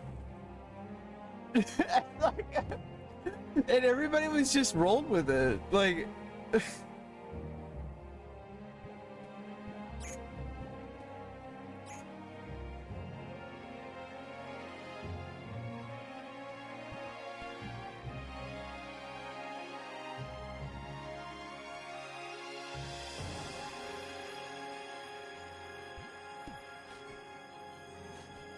and then she called me like by female version of my previous name, my dead name, but over the loudspeaker, because I had told her that I had like, you know, had gender dysphoria issues, and things were very different back then, but I had come out as trans when I was like 18 or 19, and like by that time I told some people, but like I wasn't doing anything about it, and like it was kind of inappropriate for them to do that.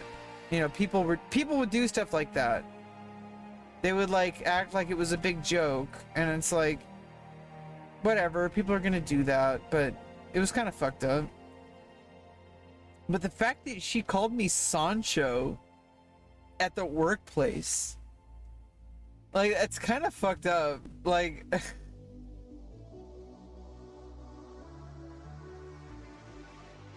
she was like married, and she called me Sancho on the loudspeaker as an in-joke with all the other coworkers. I mean, this is the thing about workplace, you know, it's like people have jokes that are like in-jokes that are pretty fucked up, that if the outside world heard them, they'd be like, that's fucked up. But that's kind of how the world works. It's like you kind of have jokes that you're like, hey, like, you gotta be there, like, this is between us, you know.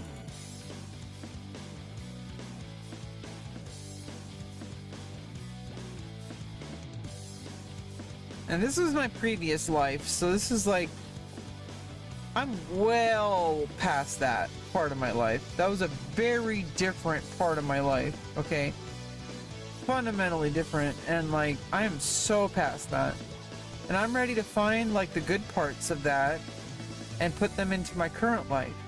Because there were good parts, the fun parts, but there was also fucked up parts. So it's like, I leave all the fucked up parts behind and keep all the good parts. The party animal of me, like, needs to exist in a healthy way. And so I can be a party animal.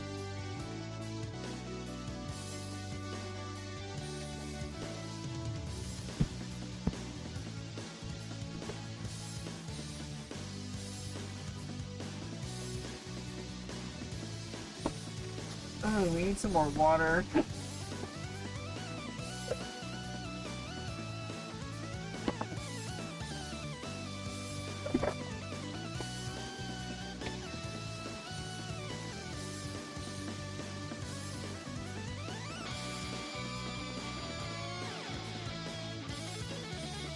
Okay.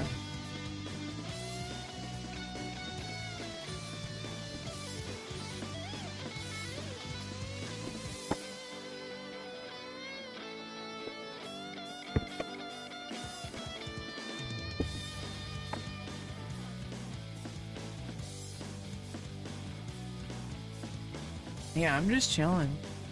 Like, I'm just straight up chilling. Let's go.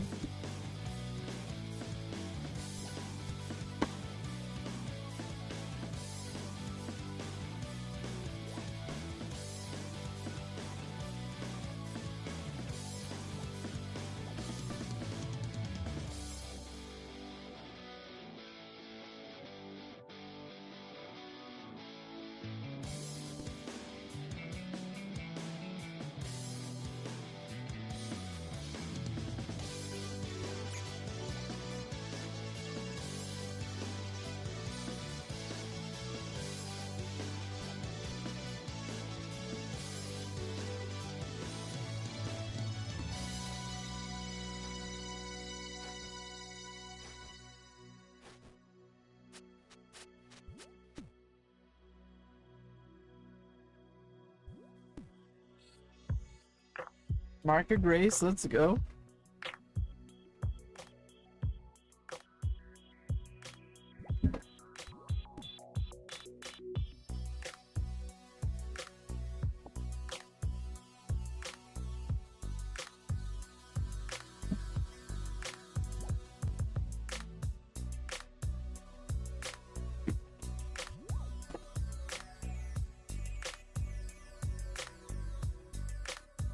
Oh, so I think I trapped Princeton.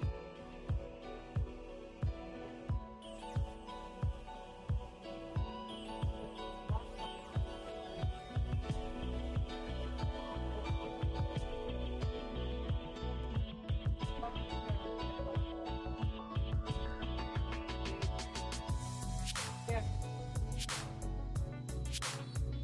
Yeah, click on yeah, I trapped him the best I could.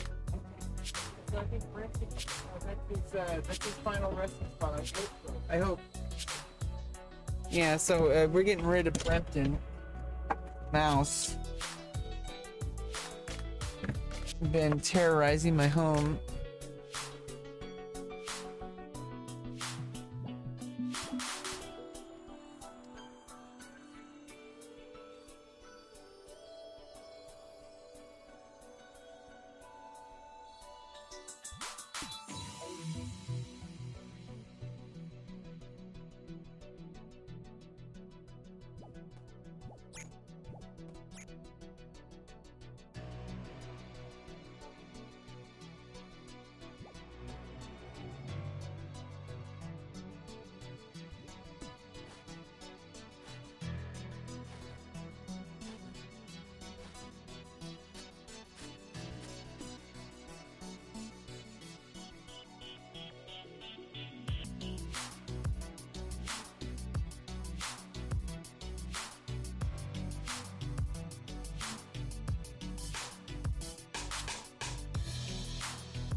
Oh my god. Yeah, what a night. What a night. I planned this.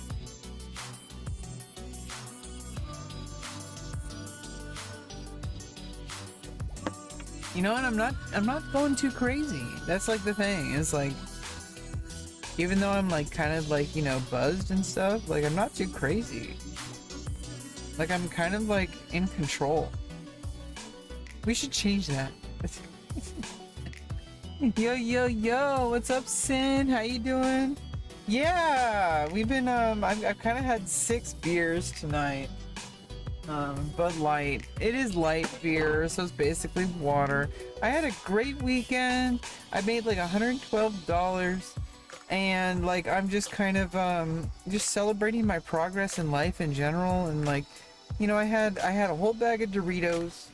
I've also been having like you know, some ice cream sundae root beer, A&W, 0 sugar, which is basically tastes like a Tootsie Roll.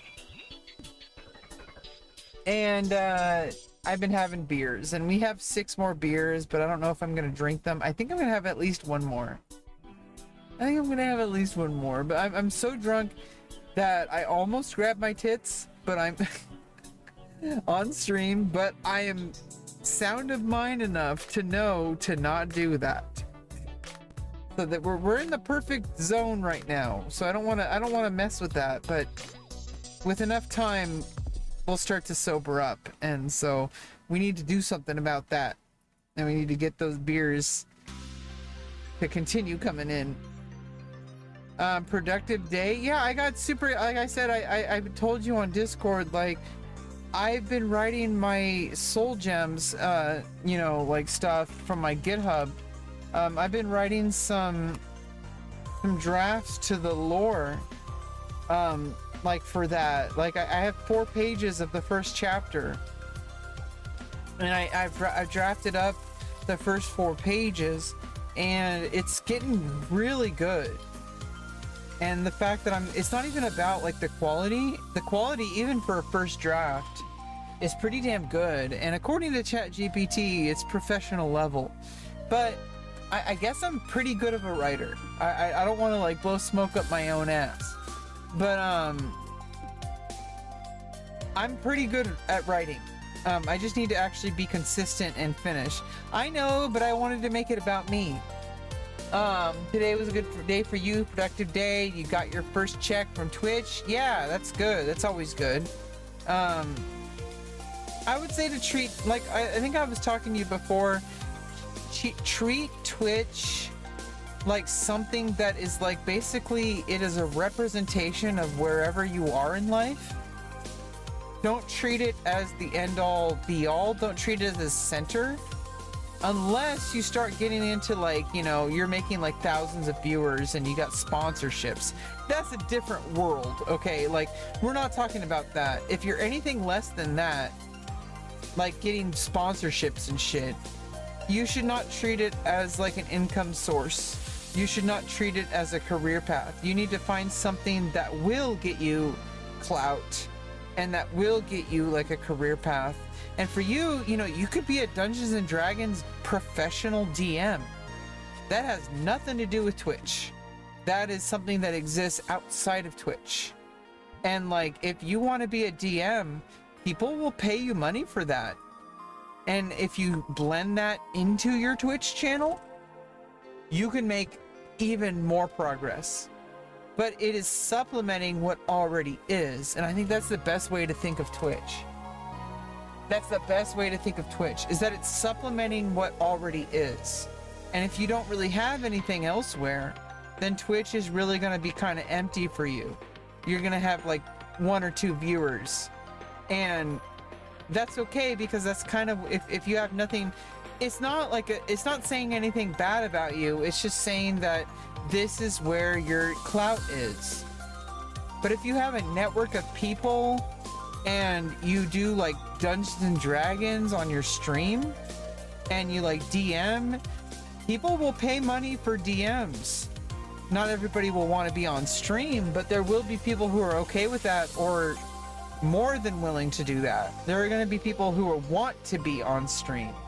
who want to, like, that's part of their D&D campaign. Well, just take it at your own pace.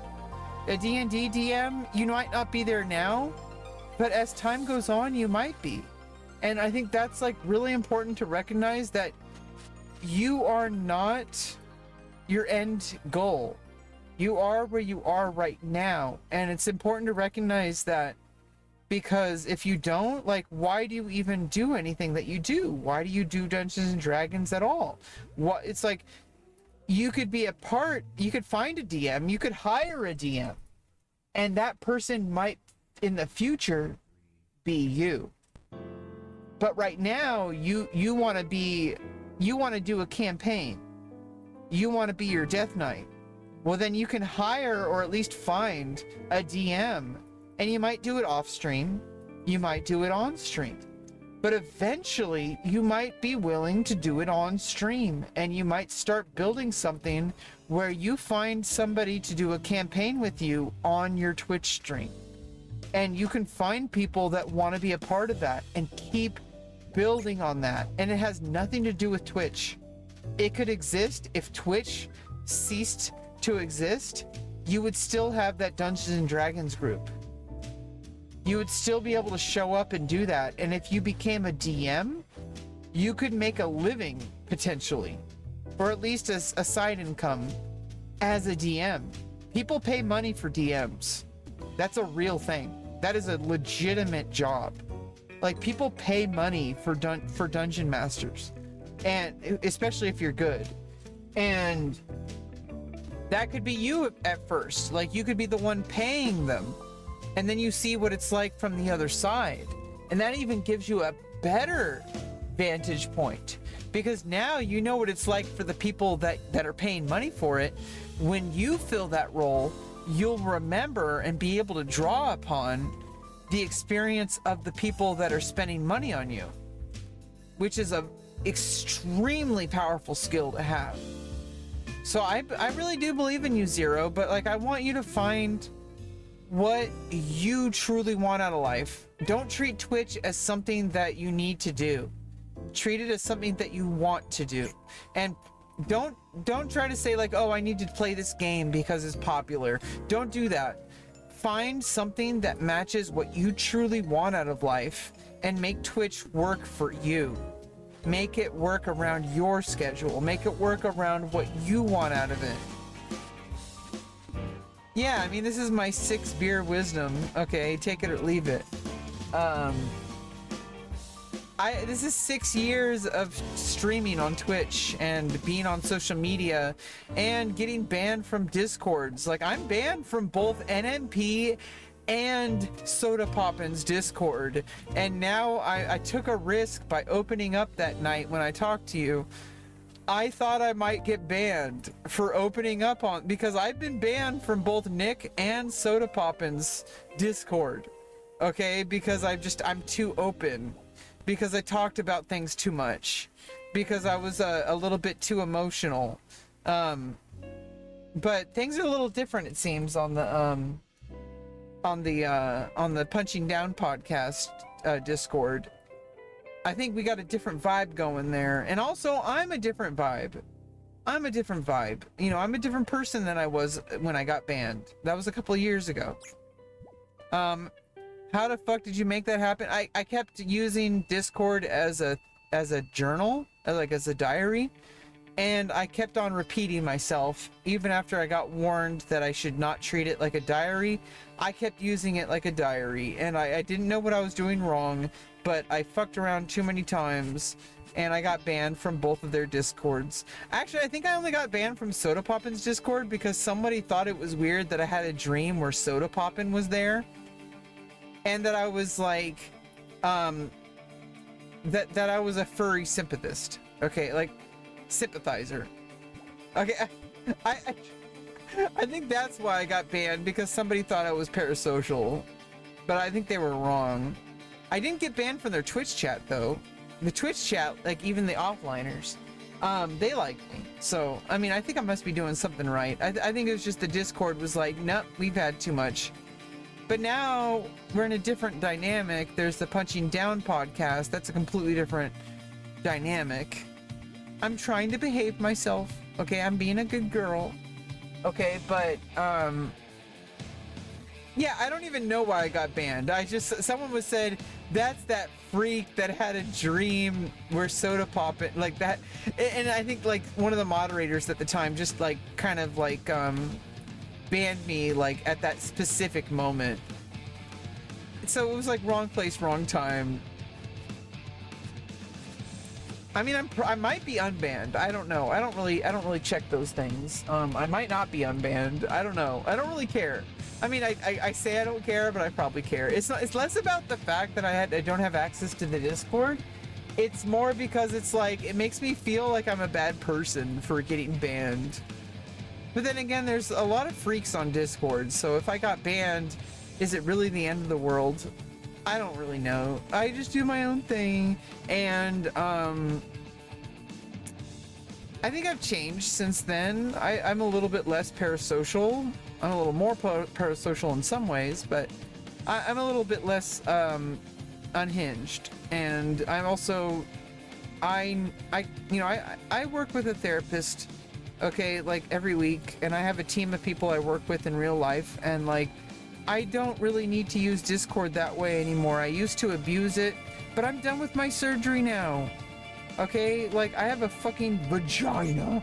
Okay, so like I don't really need to use Discord that way anymore because I kind of dealt with a lot of the mental issues I already, like I dealt with a lot of my mental illness already. And now I'm kind of in a good place. So it's like, I'm not really using Discord the same way anymore. I really fucked up. I wish I didn't. I wish I didn't destroy my reputation, at least with the Discord community. As much as people like kind of make fun of Discord and all that shit as like losers, I still think it ruined my reputation. I really wish I did better, but you know, I fucked up. I said some stupid shit. I was trying to get people to react to me, and like I was trying to like build my social media presence. I was trying to build my Twitch, I guess. I was really delusional and stupid, and I made some mistakes.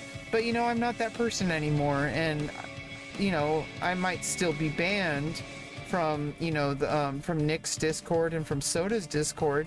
But hey, like I'm not banned from their chat, and I'm not banned from the Punching Down podcast yet.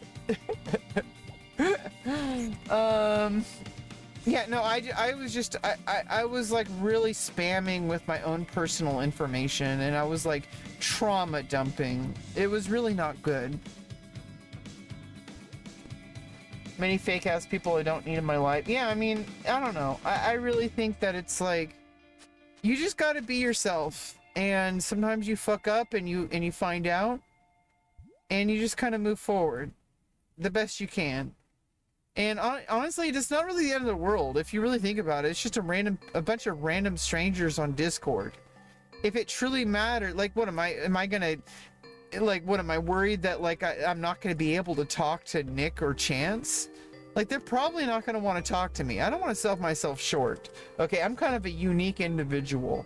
There is like at least a 3% chance that they might actually talk to me. I might actually be on the Punching Down podcast. You never know.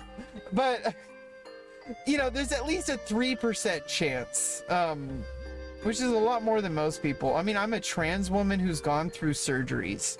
That makes me a little bit of a unique entity, okay? Like, I don't want to be, like, delusional, but it makes me a little bit of a unique entity, okay? Like, that's somebody that people want on their podcasts, okay? I'm not crossing my finger. I'm not holding my breath on that. But there's a chance, maybe a 3% chance, I don't know, maybe less, that they actually want me on their podcast because, like, hey, we have not ever talked to somebody who has a vagina who used to have a dick. Do you want to be on our podcast? Yes or no? And like, I would say yes. I'm like, okay, let's make it happen. Like, come on. I mean, I'm not going to hold my breath. I'm not going to like count on it, but like, I'm a little bit more positioned than most people. Okay, if anybody would be on their podcast who's a random stranger, it's probably me. It would be great. I don't even know if like, even if it wasn't used for the podcast, It would be nice just to be in the same room and talk to them about shit. Talk about video games, talk about memes, talk about internet culture. That'd be fucking great. Like, I've lived through some shit, you know, like I played Diablo 2. I was like level like 50 something, like sorceress on Diablo 2 survival, like hardcore mode. Like, I didn't die either. I think I just stopped playing. You know, like I was doing pretty good with hardcore Diablo 2. You're a dude. You're a towel.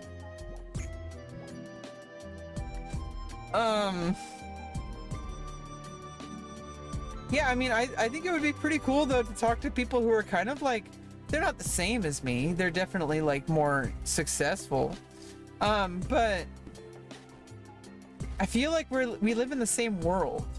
Like, I'm 37 years old. I've been on social media for 25 years. It would be cool as fuck from my point of view.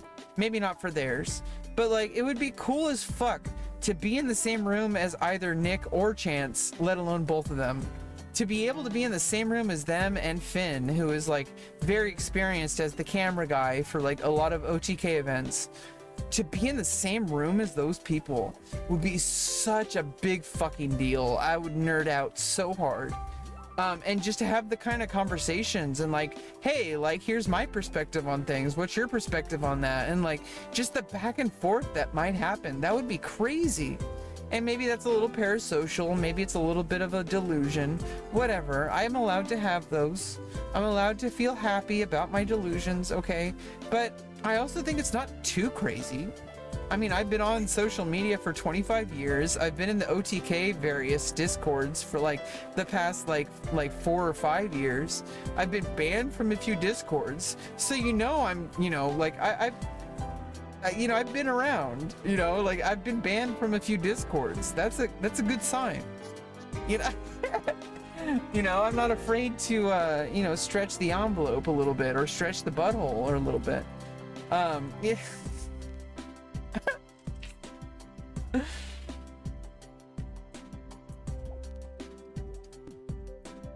I don't know. I just, maybe I'm like kind of a fangirl. I don't know. But I am part of the 3% of female viewers of Punching Down podcast.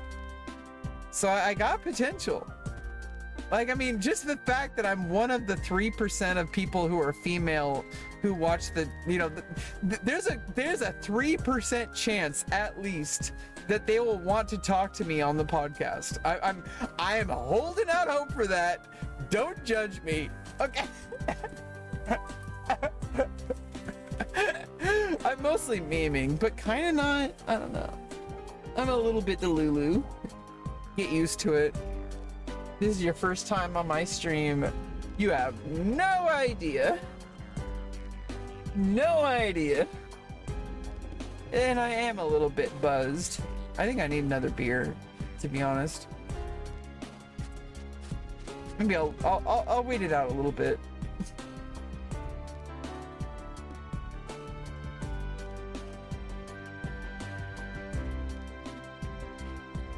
Yeah, sorry if I'm like making you uncomfortable or rambling on about nonsense, but I swear I'm not parasocial. I'm just kind of like an opportunist. I'm kind of an opportunist, okay? Like, I see reality, I take in data, I don't get delusional, but I do think that, like, hey, like, I am kind of a special entity, okay? Like, I am a trans woman who's been on social media for 25 years, who has undergone transgender surgeries. That is a unique qualifier, okay? Like, whether or not they're gonna allow me like in the space is very different, but it's something. It makes you think that there might be a possibility. I'm not holding my breath, but like, I don't know. I'm just a nerd, and there's a reason why I'm in this space. Why I follow like the OTK content and all that. I'm not completely up to date. I don't watch all the clips. I don't watch all the streams. But I kind of know what's going on in a general sense, and I really like what OTK is doing. I really like what Nick and Soda Poppin' are doing, like with the podcast with Finn. I think it's pretty cool. I just like, you know, hey, like it's good to see like other people's perspective on like this weird world that we live in of like, you know, gamer life and like the different paths we've taken here. And like I think it's kind of unique what like streamers have gone through, especially in the early days, like Soda Poppin' or like Nick, because they started in a time where literally nobody was streaming. I like that first podcast where they talked about all that, where it's like, hey, like I've heard them talk about it on stream before, but like the podcast was like the full like definitive version of that story. And like it's really like puts things in perspective. Like they just got kind of lucky. They made some really risky decisions, and like they followed through with them and it worked out for them. Most people would not make those decisions, and like even the people who did may not have gotten as lucky as they did. So they did something right. But that being said, they got extremely lucky and they didn't know if it would succeed or not. So like you have to like kind of keep that in perspective. But you know, keeping that in mind, like remembering like what life was like for me when I was like nerding out at that age, like when I was like 18 or so. Like I was hanging out with my friends, playing Final Fantasy 11, drinking energy drinks, going out at 2 in the morning to Jack in the Box to get some milkshakes, and like going back right to LAN party, playing Final Fantasy 11, leveling up, you know, in the classic era, like level 75, like merit parties, you know, like there was a lot of fun shit going on, and some friendships that last to this day. And I think that's really special. And I didn't become a famous streamer, but I feel like that part of my life, it may as well have been famous, because it was like I really like connected with my closest friends, and we had some great memories. We had some not so great memories too, but like, you know, there were some bad decisions too, but like all in all, it was a pretty solid time with my friends. And like I really miss those days, and I really hope that at some point in my life I can get back to some kind of evolution of that, instead of, you know, just leaving it behind. Because I really loved LAN partying. I loved hanging out with my friends and just not caring about anything except for playing the games and hanging out with each other, and like getting food at 2 in the morning. Like that was like the best part of my life out of every bad shit that I don't really want to get into right now. But there was a lot of bad shit going on at that time in my life. And out of everything, that was like the one thing that kept me going, was like those positive experience with the people that I really care about, that I still talk to today, or at least in some form, because everybody has their own lives. We're all like 37 years old, okay? Like everybody has their own life, and like some people have kids, etc. Like, you know, but in the end of the day, like those people are still a part of my life, and they always will be, even if I never talk to them again, because of the gamer moments. And it's like I kind of relate to like Nick and Soda Poppin' because of that. It's like I kind of wish I had like what they have, that they can literally live the rest of their lives milking, like, you know, like they're not going to worry about money if they're smart, if they don't if they don't blow all their wad, you know, like if they're really smart with their money, they never have to really worry about anything ever again. And so they get to just live the life that they want to live, and like everybody should want that, and like they get to live it, and that's really special. And I think that like it would be awesome if I could live that life, you know, in my own way, you know, in my own capacity. Whatever's possible for me is very different for me, because I have different skills that I can capitalize on. Like Soda says, you know, it's kind of ridiculous to expect yourself to be able to make a living from streaming. That is a delusion. However, it doesn't mean it's impossible. It just means you have to build something else, and I'm building something else, and my something else is like sex work and like OnlyFans and all that cam girl stuff. Okay, so that's my superpower, and it's something. Here's the thing: is it's not because I have a good body. I do, but like, it's not because of that. It's not because I'm female. I mean, I am, but like, it's not because of that. It's because I have a natural skill that I have developed that I don't have to try, because I am just a very sexual human being, and nothing is going to take that away from me, really. And I don't have to try so hard. I just have to capitalize on it. That's a very different reality. That I don't have to like try to make it happen. It just happens.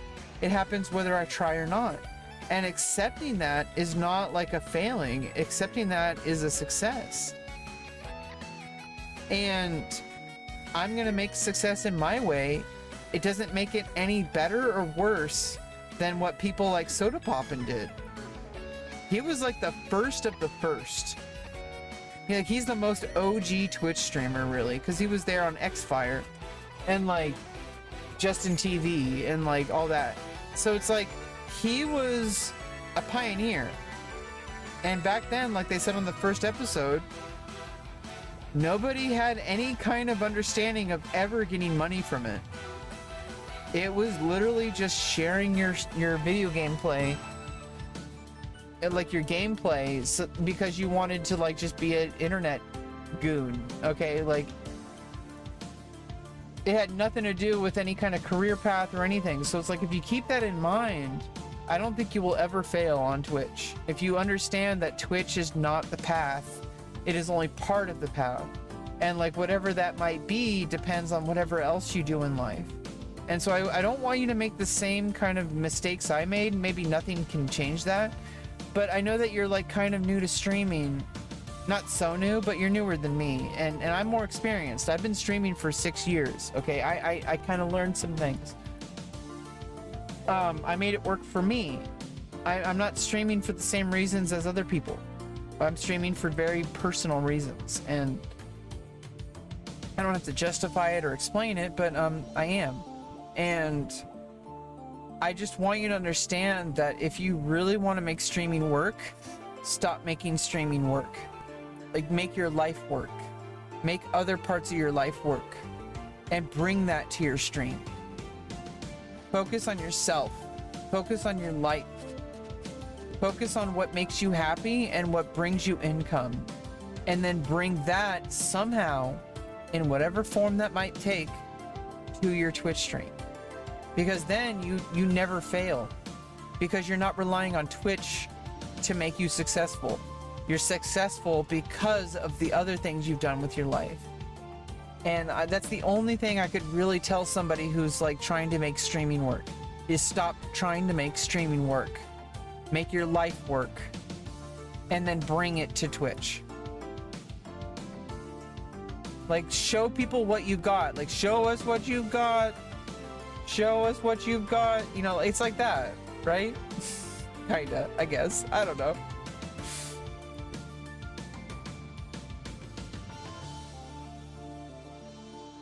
Like, make other parts of your life flourish. And then share that with Twitch. Bring it to Twitch. In whatever form that might take. So like I said, you seem to be really into Dungeons and Dragons. Focus on the D&D part. Don't focus on the Twitch part. Focus on the D&D part, and then when that gets situated, bring the D&D to Twitch. There's a whole Dungeons and Dragons category.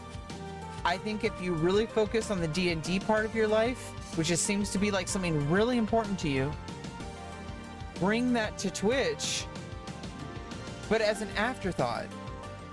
Focus on the D&D part. Don't focus on the Twitch part. But you're gonna bring it to Twitch.